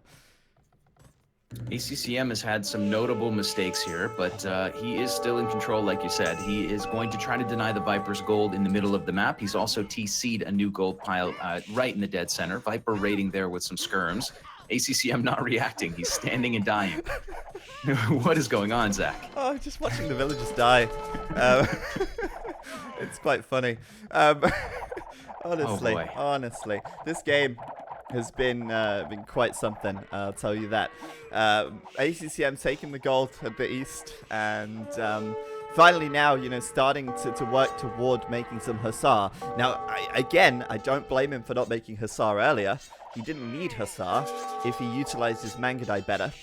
But the Hussar, or the light cav, needs quite a lot of food economy. And as I said earlier on, he didn't have the food economy, right? He was set up for wood and gold.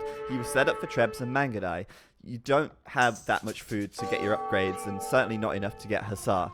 But I think that Hussar now is a great choice, right? He needs to do more raiding, he needs to deal with these skirms, and he should have more food economy now. I should hope so, at least. Yeah, and the map control for ACCM continues to be a bit crushing. Over on the right side of the map, he's actually getting raided over there. He's trying to take that gold once again on the right. He does have the gold in the center of the map solidified. All the Viper has really going for him is that 1 gold left of center. Everything else for the Viper is still inside of his initial base. He did win back his main gold there, but ultimately not a lot of map control for the Snake. ACCM's position still is strong on 44 military, Viper on 42. If ACCM can deal with the skirms with some Hussar, this game should be in the books for him. Yeah. But we've said that a few times, and I don't know if it's going to happen. Shoulda, coulda, woulda. You do have to question some things. I mean, ACCM here, though, taking back the water behind his base.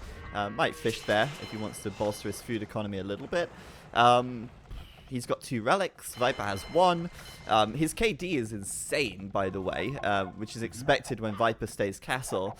But, yeah, I mean, it's an hour and 13 in, and ACCM is still missing Elite Mangala. He's still missing +4 defense. And that's not really, it's not a criticism of him.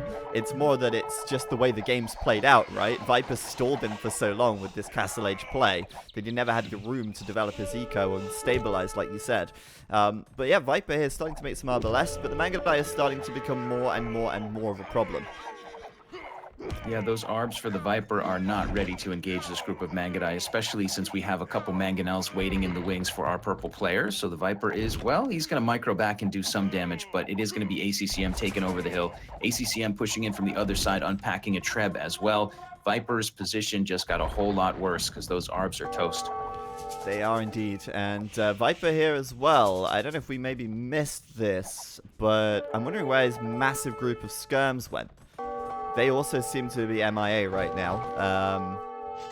Looking at the military minimap, I think he lost a few of them somewhere while we were watching that fight. So Viper's military now only at 19, ACCM up to 50, and this, I think he started to use this Mangadai better. Let's put it that way.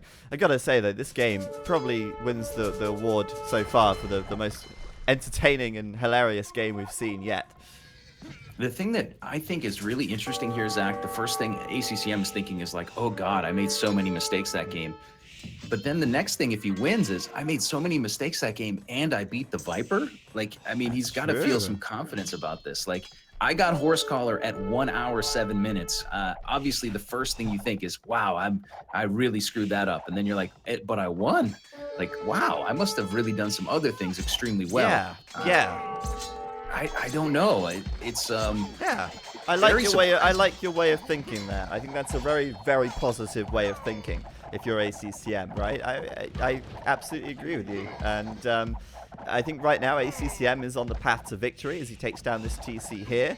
He has got the light cav. He's working on capped ram. He's got blast furnace coming in as well. And right now ACCM is just trying to keep his army together. He knows he's got the better army. He just needs to maintain the numbers. And then he can take potentially a decisive fight later on. Viper, though, certainly spamming a lot of these Arbalest, which, by the way, do have that extra +1 defense from the Italian unique technology. But ACCM, please, you've got to bring the Mangadai into fight when your light cav are going forward.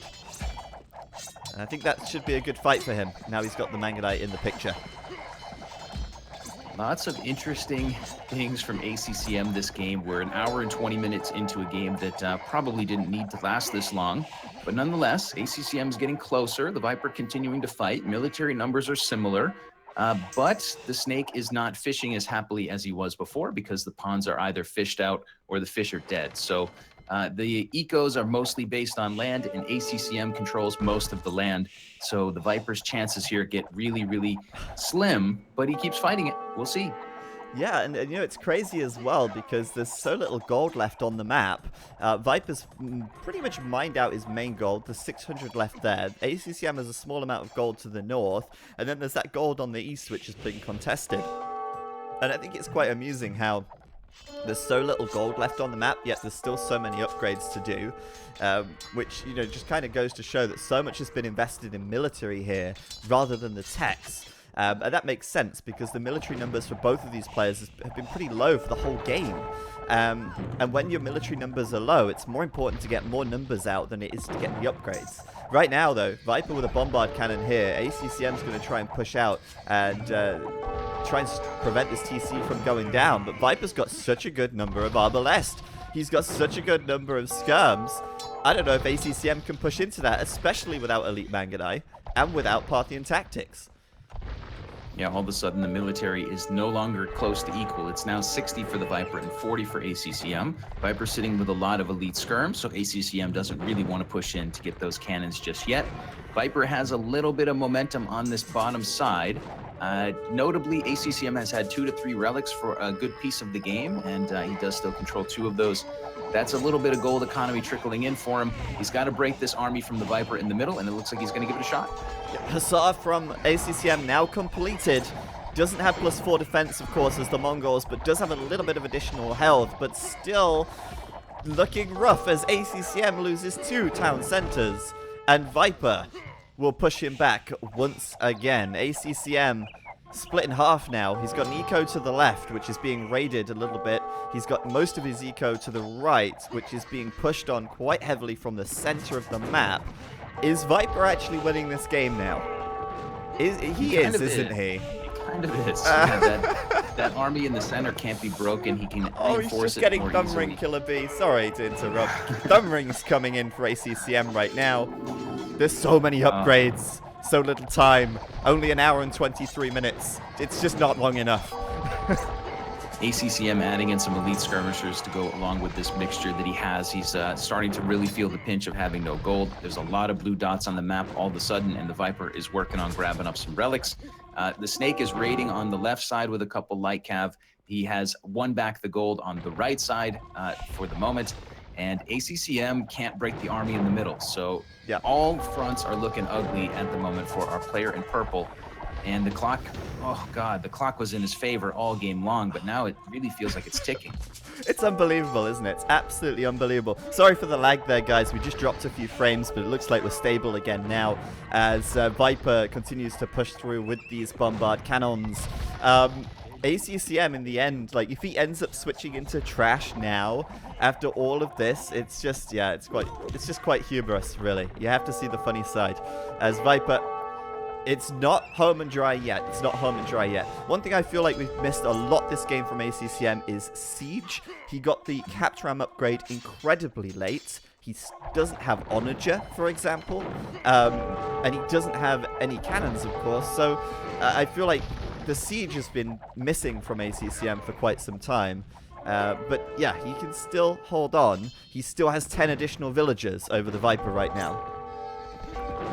This game might end. Sorry to just continue that. This game might end with both players having like 10 villagers, and just like the last 3 or 4 units deciding the game. Well, at the rate we're going, the Viper still unbroken in the center, still working pretty well with those bombard cannons. ACCM has gone more for the raiding tactics, running in through Viper's economy with some Hussar.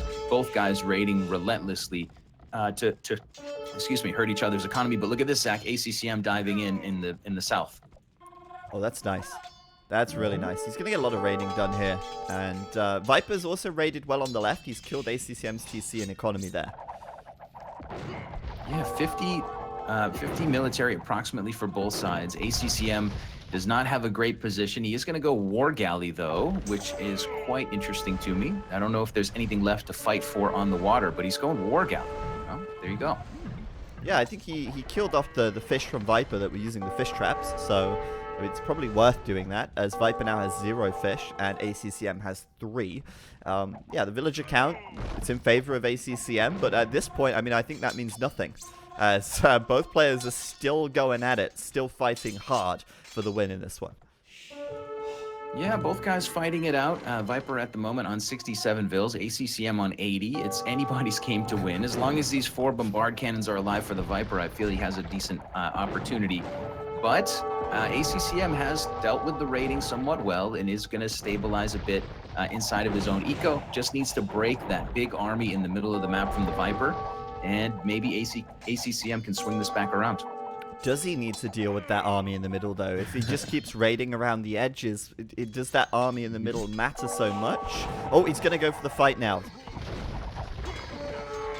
Sends the Hussar in front. The bombard cannons, though, 2 of them going down. Like you said, Killer B, he's got to keep them alive, and those bombard cannons are actually so good at killing the skirmishers. ACCM with some nice micro, though, but does have to back away.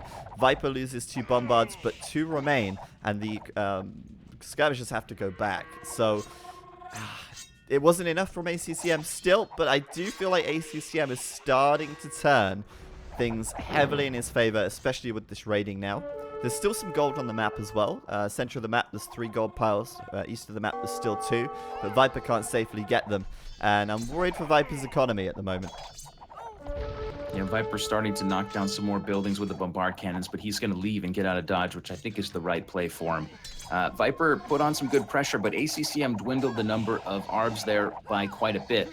So this army for Viper is no longer unbreakable in the middle of the map after that initial fight. Hussar rating continues to come in for the Viper, though, now in ACCM's economy. And like you said, Zach, we're on our way to a 10-villager versus 10-villager war. I can see it happening. I can see a future where that happens. I don't know. I mean, neither player is getting enough of an advantage. Oh, you're kidding me, right? Viper's just taking the gold here, and ACCM's walking straight past. Okay, there you go. The elite skirms are going to stop. It's madness. This game is absolute madness. Viper, though, is going to lose his bombard cannons on this left-hand side, and they're too expensive for Viper to replace. Just look at his resources. He's down to 88 population, but why is he not calling the GG? Because he knows that ACCM is probably about on the same. Yeah, ACCM continuing to try to raid, take over a little map control. Still 2 relics for ACCM, now 1 relic for the Viper in the bank. Both guys have the similar opportunity to win the game. ACCM's economy is 20 villagers better. He should be able to pump out trash faster than his opponent. But the Viper is held on this long, so why call it now? Yeah, why call it now? I mean, the population difference is now starting to look a little bit scary. Obviously, Viper can't see that, but he probably senses that they are still relatively close in this game. But I don't think, if he takes another couple of raids and isn't able to raid back himself, I don't think he'll be able to hold on much longer. He is going to kill this army once again of these skirmishers, but Viper is really against the ropes with gold income at the moment. And like I said before, he lost those bombard cannons. They're the most expensive unit in the game. You can't easily go around replacing bombard cannons. Yeah, absolutely. Those cannons were super useful for the Viper, but they are now gone, and so is the monastery that was housing the Viper's 1 relic. So ACCM continuing to squeeze the Viper for any gold that he could have gotten. Viper is going to try to get a TC up closer to that gold in the center of the map, and he's going to try to win control of that area. ACCM needs to grab the relics that he has control of. He can easily grab a couple of them now, but for the moment, continues to have an advantage. 27 military for the Viper, 60 vills. 56 military for ACCM with almost 90 vills. Yeah, both players you can hear rebooming. I mean, Viper's TC is now spamming out villagers. I think what Viper needs to do is close the right side of the map. If he can close this, then he can get back to farming. And if he can farm, he can make Hussar.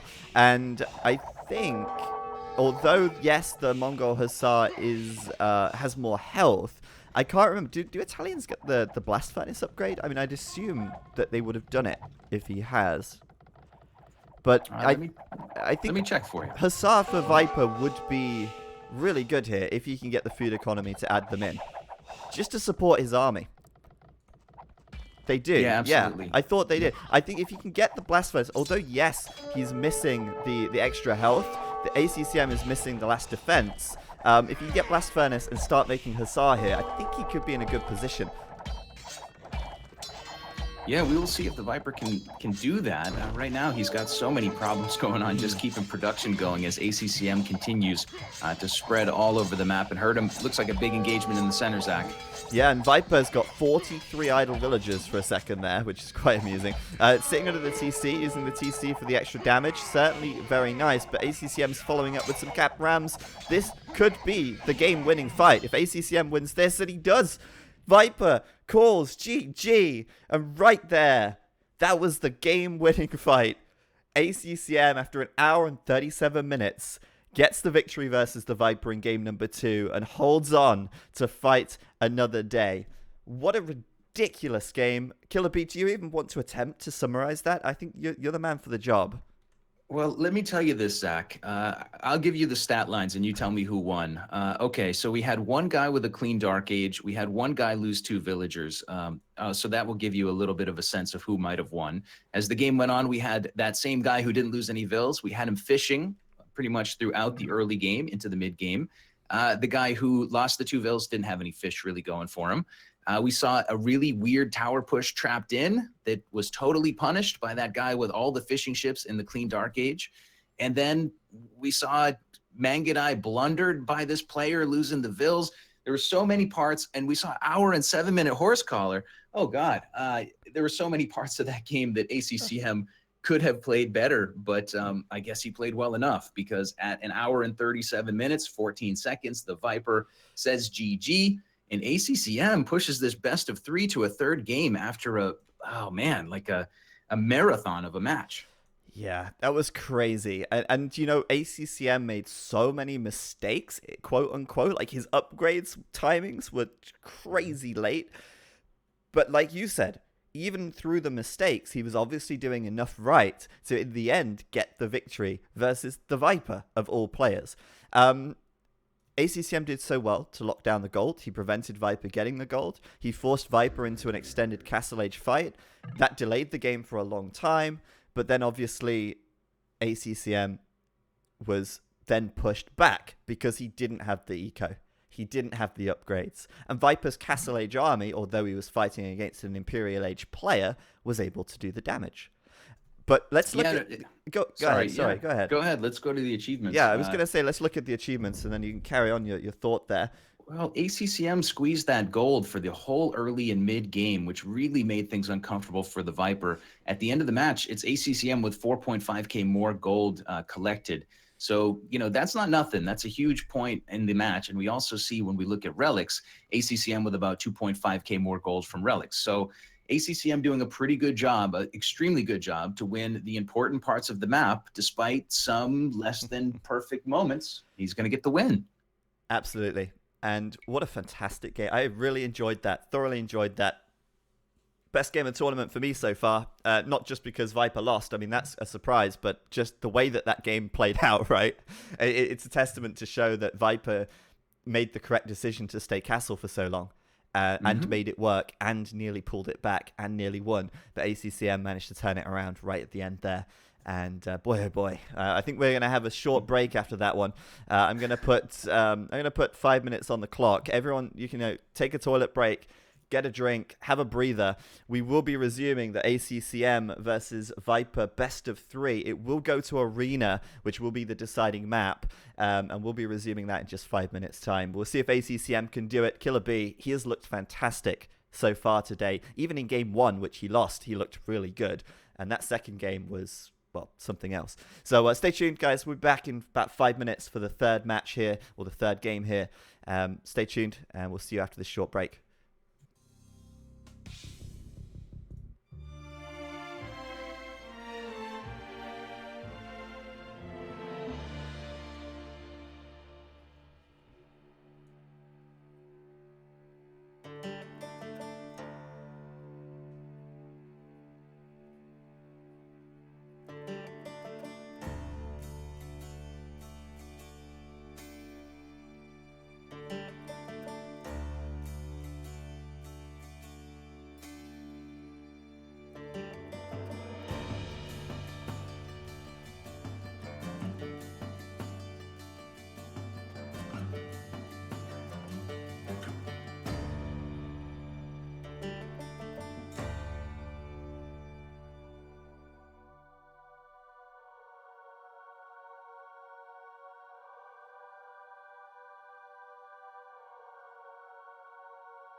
Don't forget to drop a follow on this stream. This is the home of the Escape Champions League. All of the games for the whole tournament, which is going to last for the whole year, all the way through to next year, to next summer. We got a whole year of Age of Empires lined up right here. Follow this channel. Make sure you've got your notifications turned on. You'll get an email when we go live, because you don't want to miss it. We're at the very start right now. We are at the start. We're at the foot of the mountain, and we're climbing to the top, but it's going to take us a long time to get there. And at the end of this tournament, 2 of these teams are going to be facing off on LAN, which is going to be one of the most epic Age of Empires events we've ever had. So make sure you're following, because you don't want to miss a thing. Yeah, Zach, I really would. I would feel really sad if I missed that game going down live. I mean, you and I, we cast that roller coaster of a match as it went up and down and up and down. I hope people enjoyed that one, because what a back and forth struggle. The best player in the game, TheViper, dropping a match there. Yeah. And the best of 3, man, this gets pretty interesting. I mean, could ACCM take this best of 3? It would be an upset if he did. It certainly would, as it's getting down to the wire right now. I just want to say as well, you know, this is a $60,000 prize pool tournament. There's a lot of money to win. There's a lot of motivation for these players. This single elimination 1v1 has $2,800 of prize pool, with the first place taking $1,000 for themselves. If you win this match, you secure $136, and that's just going to keep going up as you progress through the bracket, as well as, of course, scoring points for your team. Although this is a 1v1, these guys are representing their teams. Viper representing Team Secret, ACCM representing Vietnam Legends, and they want to score points for their teams because they want to go to that LAN at the end of the year. Yeah, Zach, absolutely. And there's a message in the game room for you. I just wanted to point that out to make sure you you saw that already. I will check that right now. Go ahead, plug your stream as well. Make sure you're following Killer B as well. He's streaming on Twitch.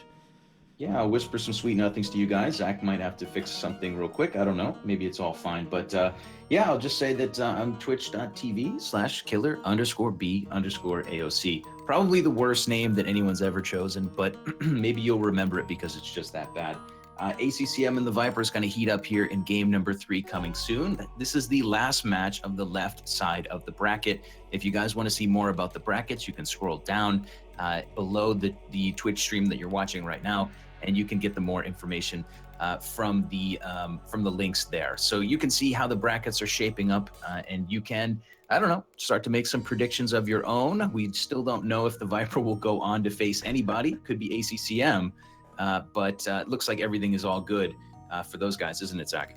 Absolutely. I think we're all ready to go for game 3 in just a moment. Real quick, people asking, hey, what's with Arena? Why have we got Arena here? Well, let me show you the map pool. This is the map pool for Europe East. There are 7 maps in the pool. Players start by banning 1 map each, and then they pick a map each, and then they alternately ban maps until there is 1 map left, Arena being that map. So we have Arena coming up right about now. We're going to launch the game and get this 3rd match underway, the decider between ACCM and TheViper. And ACCM, he's been looking good today. It's 1-1. This could go either way. See if Viper can bring his A game, or if ACCM can take down the snake. Yeah, here we go. Let's launch into another one. I can't wait to see it. We're doing it, and we're doing it live right here with ACCM versus TheViper. Killer B. I should clarify that we are doing it live. The game is recorded with the commentary is live. But here we have ACCM in the purple playing as the Aztecs to the northeast of the map. The classic Arena Civ. And down to the south in the teal, it's TheViper playing as the Burmese, one of the newer but soon to be a classic, I imagine, civs for this map. Yeah, absolutely. Burmese versus Aztecs here is a very nice matchup. These guys obviously can choose civs now that are not in Eastern Europe for the 3rd game. That's worth mentioning. So we have Aztecs and Burmese. Of course, no Aztecs in Eastern Europe. So yeah, it makes sense that we should point that out. Yeah, so the way the Civ picks work is that game 1 and 2 players have to pick from the Civ pool. If you're interested in seeing what the map and Civ pools are, you can go to ageofempires.com/ECL. All of the stage information is there, including the pools and the Civs. But in game 3, they have free pick, free reign to choose whatever they like. And of course, for Arena, you're going to see the Aztecs, you're going to see the Burmese, you might even see the Turks on occasion.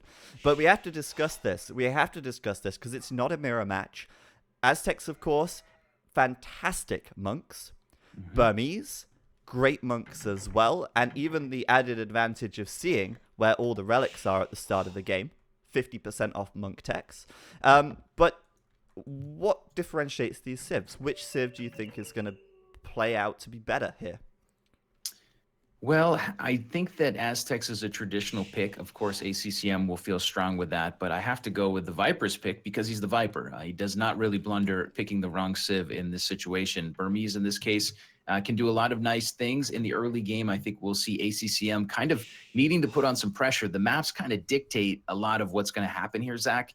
And ACCM's map does not have too many resources that are safe. Really has a pretty poor map. Everything is hugging the walls or outside the walls. So our Aztecs player feels like he's going to have to marry himself to like a monk and siege push. And if he can get in and hurt the Viper, he can win. But it's going to be hard to do. Oh, that was cheeky.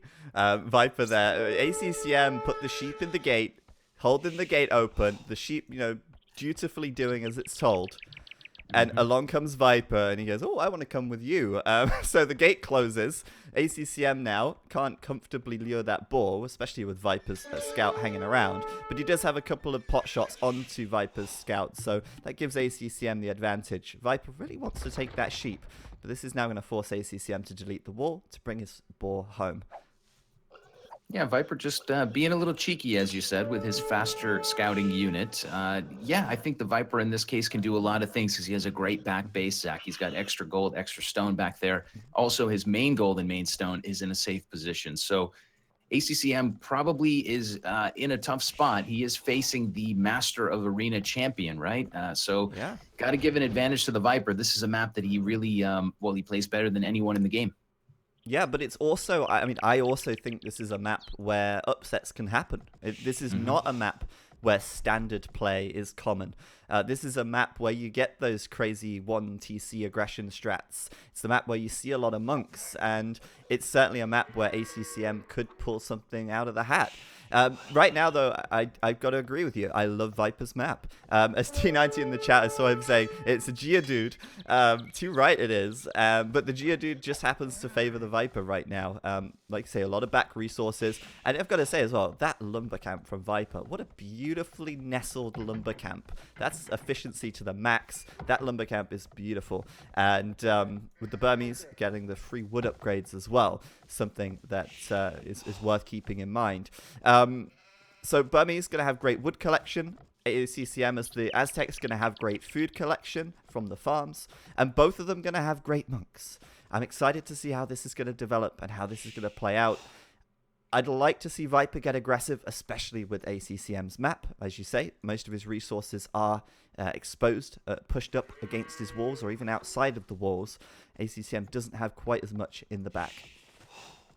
Yeah, we'll see how this one shapes up. I'm cheering a little bit for ACCM after such a crazy game last game. I think if he can play it clean, he has to feel like he has an opportunity to get a win. I mean, he had some mistakes, but he was still able to win last match. This game, he's got to be really sharp. I'm sure the Viper is going to be extremely sharp in this matchup. Right now, I'm waiting to see when these players will click up. I think that's going to be indicative of what their plan is. For the moment, both guys are just going to start pushing in some deer, rounding out their economies.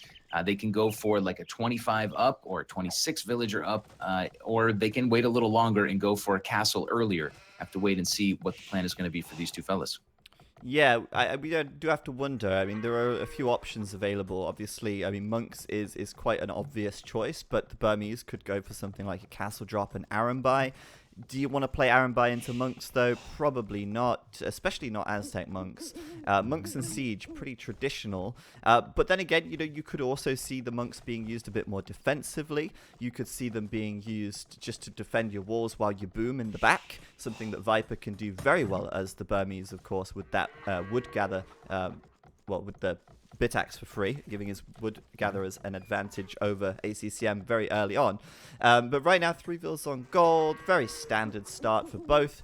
Viper dropping down a barracks. So that tells me he's either going to put an archery range or a stable down, possibly a stable because he might want to make some scouts to get map control and obviously take the attack bonus against the monks, as well as the resistance conversion against the monks as well. Yeah, and it's probably worth noting. I mean, it is a closed map, and we often see players booming up quite a lot before the action comes. But ACCM with 20 seconds of time behind the Viper on the same vill count. So a little bit of a rocky start for our player in purple. As we said before, his resources are up near the edge of the map, so he's taking gold right in front of his walls on the left side of that map. That could be a place to pressure. The snake will hit the feudal age in a moment, and it looks like he'll be able to drop down. Well, he has a barracks already. Viper dropping a barracks, so it will be a stable to control some of the relics and a market to go along with it. So Viper wants some map control here, Zach, and I think that's a very nice thing to go for as the Burmese. Mm-hmm. And maybe some siege towers this game to put your knights in, as you know. Man, so many good moments in today's stream already. I mean, it gets me so hyped, right? You know when things just start off really well, and you just that just hypes you up even more for the rest of the day. I mean, this tournament means so much to me and so much to so many other people. Put so much time and effort into organizing it. To see it coming together and actually providing some great games, it's so satisfying, I can't tell you. But you can see ACCM right now moving out to the gold, and we're going to see some monks from him.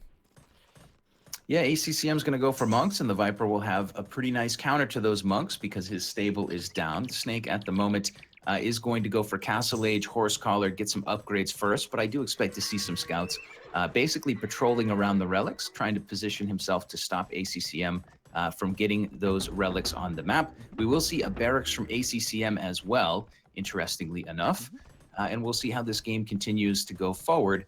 But for now, as you said, lots of vills on gold for our purple player, 5 villagers on gold for the Viper as well, so maybe 1 monastery for him also. Yep, you see the scouts coming out now for Viper as well, and I mean ACCM here. The nice thing, of course, for the Aztecs is that you don't need to build a second military production building because your scout equivalent is built from the barracks, the Eagle Scout. And the Eagle Scout serves the same purpose, the same function, which is to resist monk conversion, take an attack advantage against monk conversion, and get the map control. He's actually going for a second barracks here as well. So ACCM wants to make sure he's getting the map control, because without it, he won't get any relics. And the Aztecs with the relics certainly going to be stronger than the Burmese with the relics, since of course they get the 33% extra relic gold as well. So it's all about the relics right now, all about the map control right now. Viper's score scarily high, but I think that's probably due to scouting more than anything, I would assume. Yeah, I'm a bit annoyed at ACCM's barracks position. The Viper was able to see both of those barracks coming down, so he's going to have an idea of what ACCM's doing. He's also going to see the monastery. I know that doesn't seem like, oh, what a surprising build, like the Viper, oh, he would never have figured that out. But, I mean, come on, guys, you can see with your own eyes what your opponent is doing, and your opponent has not too much of an idea of what you're doing. Your opponent sees your scouts and knows you're going for some scouts, but a knight on the field already for the Viper and a monastery to go along with it. Oh, an ACCM coming forward with a villager now to build that siege workshop. Bail. Probably not going to work too well. I think the knights here may just clean up the eagles. It's hard to... Actually, maybe not. You know what? I thought the knights would do better. To be completely honest with you, I thought the knights would do better. But hey, they're unupgraded. Then again, so are the eagle scouts. Interesting. Yeah, and ACCM able to wall in that villager to keep him safe, so the siege workshop will go up. Some nice plays from our guy in purple. Yeah, I mean, I'm a little triggered by the forward buildings, but it's not the end of the world, of course. He's going to keep going forward with his strategy and trying to get some advantage on the Viper. Right now, no relics in the bank for either guy. The first couple monks have just started to roll out. Zach, second monastery coming for the Viper now. Yep, now the knights get a bit riskier since there's always the threat of conversion. genuinely surprised that the Knights died so quickly there. But yeah, let's see what ACCM can do. Let's see what Viper's capable of. The Mangonel on the way out, and ACCM's not scared. I'd like to see another Monastery from ACCM soon, though.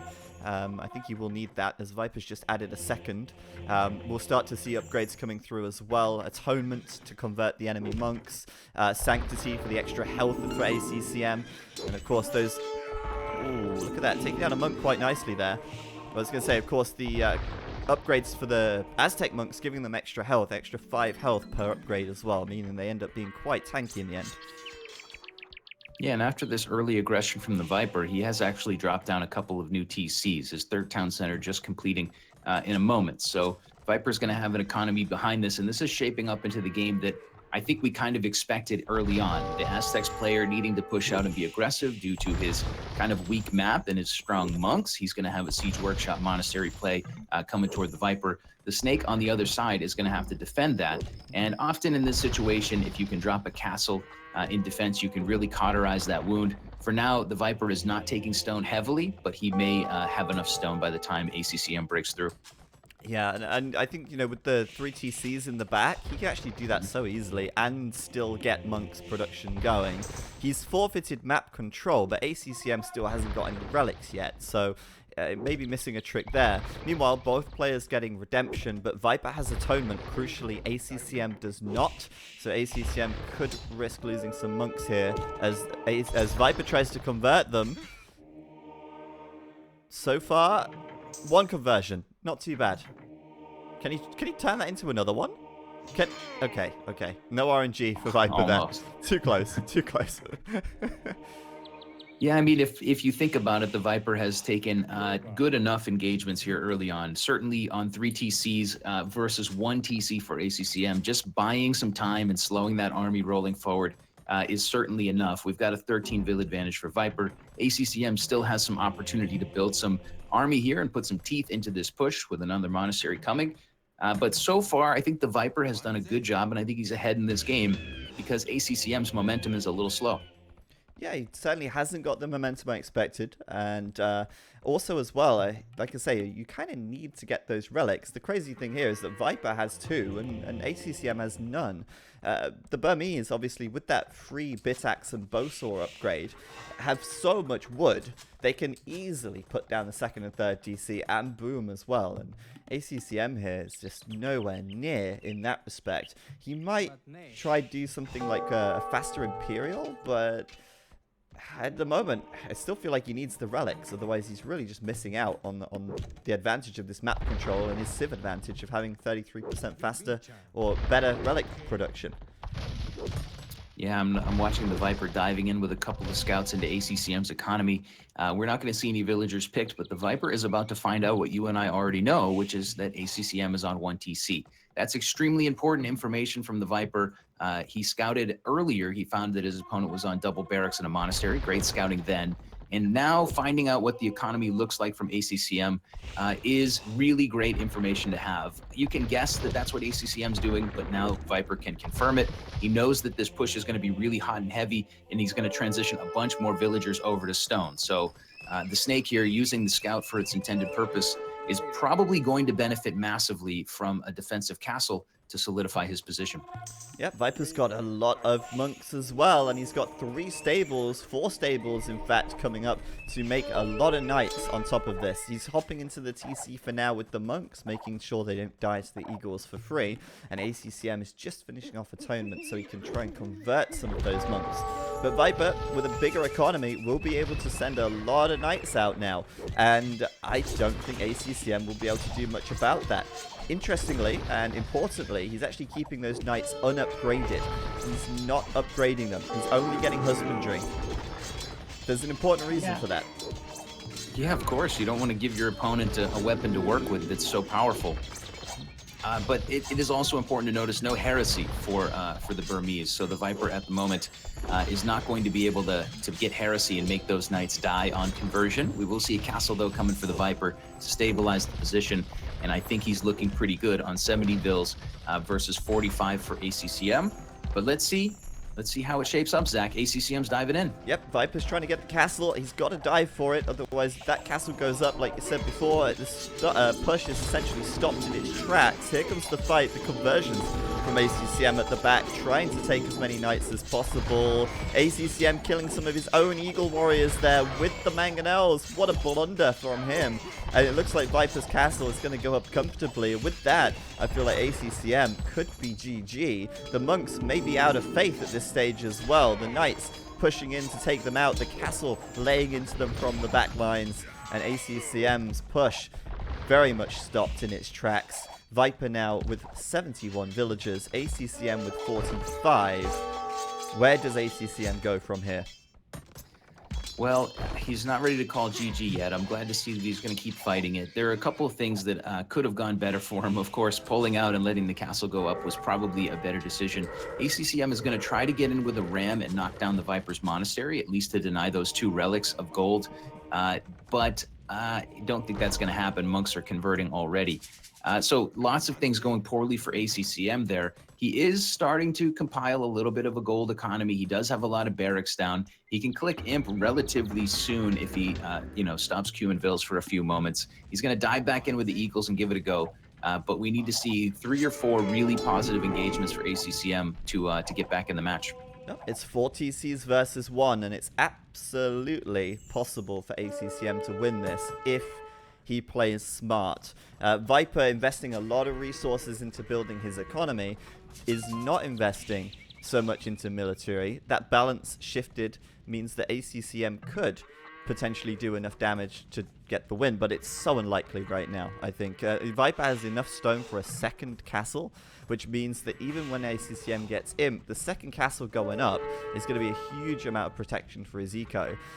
What's ACCM going to do when he gets Imp? He's not going to be building a castle and making trebs. He's not taking enough stone. Maybe he will build a castle and make trebs, but it's certainly not going to be that quick. He doesn't have much eco, so he's got to choose very carefully which upgrades to go for and how to approach it.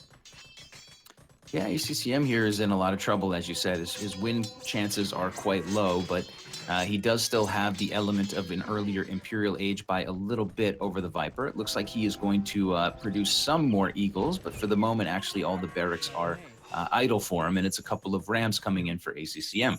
He's going to have a moment to be the aggressor a bit longer. He's going to have a chance to get some momentum here as the Viper clicks Imp as well. Viper with a new castle coming to defend the front of that economy on the right side also. But basically, ACCM here just needs to kind of pick his moment and go for it. It's got to be a nearly perfect push for him to get back into the game. Yeah, no, I just, honestly, I'm not seeing it right now. I'm not seeing it. He doesn't have many Eagles. You know, he can go Imp and get block printing for the extra 3 range on his monks and just try and convert everything from Viper.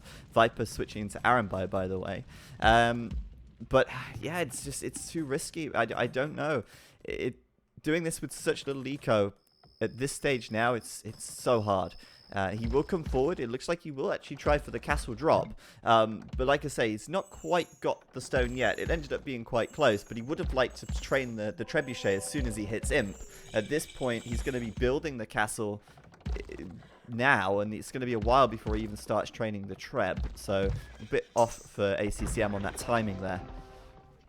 Yeah, and he's going to keep upgrading the monks, and the barracks, by the way, they remain idle. So ACCM not able to afford everything at the moment, and he's going to let the Eagle number stay as it is. Going to try to drop that castle down. The Viper, once again, doing a nice job to get out and scout what's going on, dropping another castle inside of his eco. The Viper is going long swords and squires, which could actually play a little bit into ACCM's hands because he's not building more Eagles.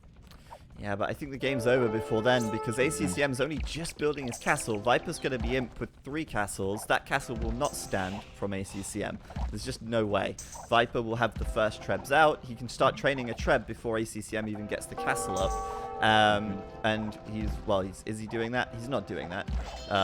Yeah, there we go. He is. Did do conscription first. But yeah, you're right. I mean, even two-handed swordsman here. Yes, ACCM doesn't have many Eagles, but what else does he have? He doesn't have anything else to really think about countering anyway.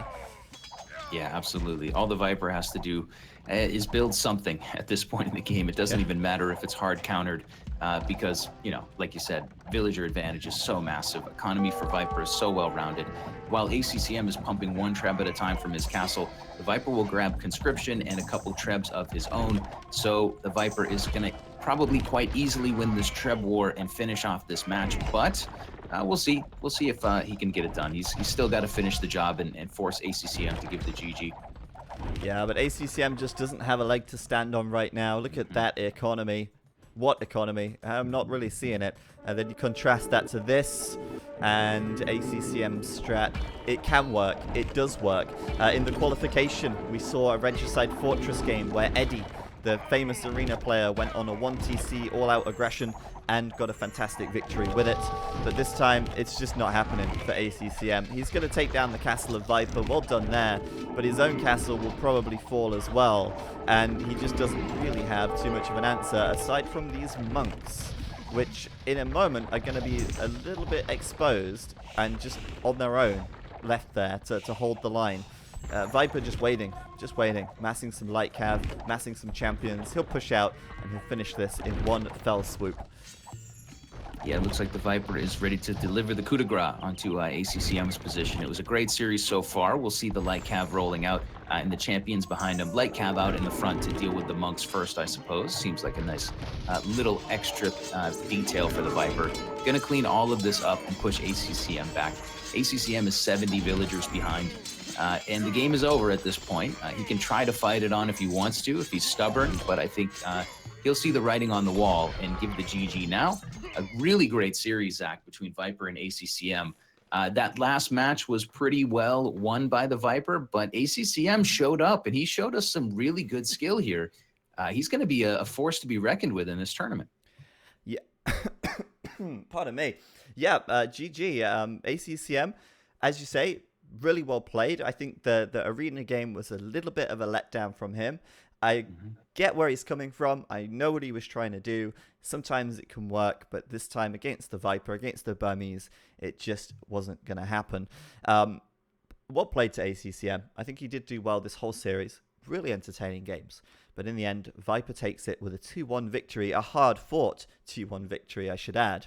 But GG for Viper in the end there. And before you go anywhere, guys, let me show you the games that we have coming up today.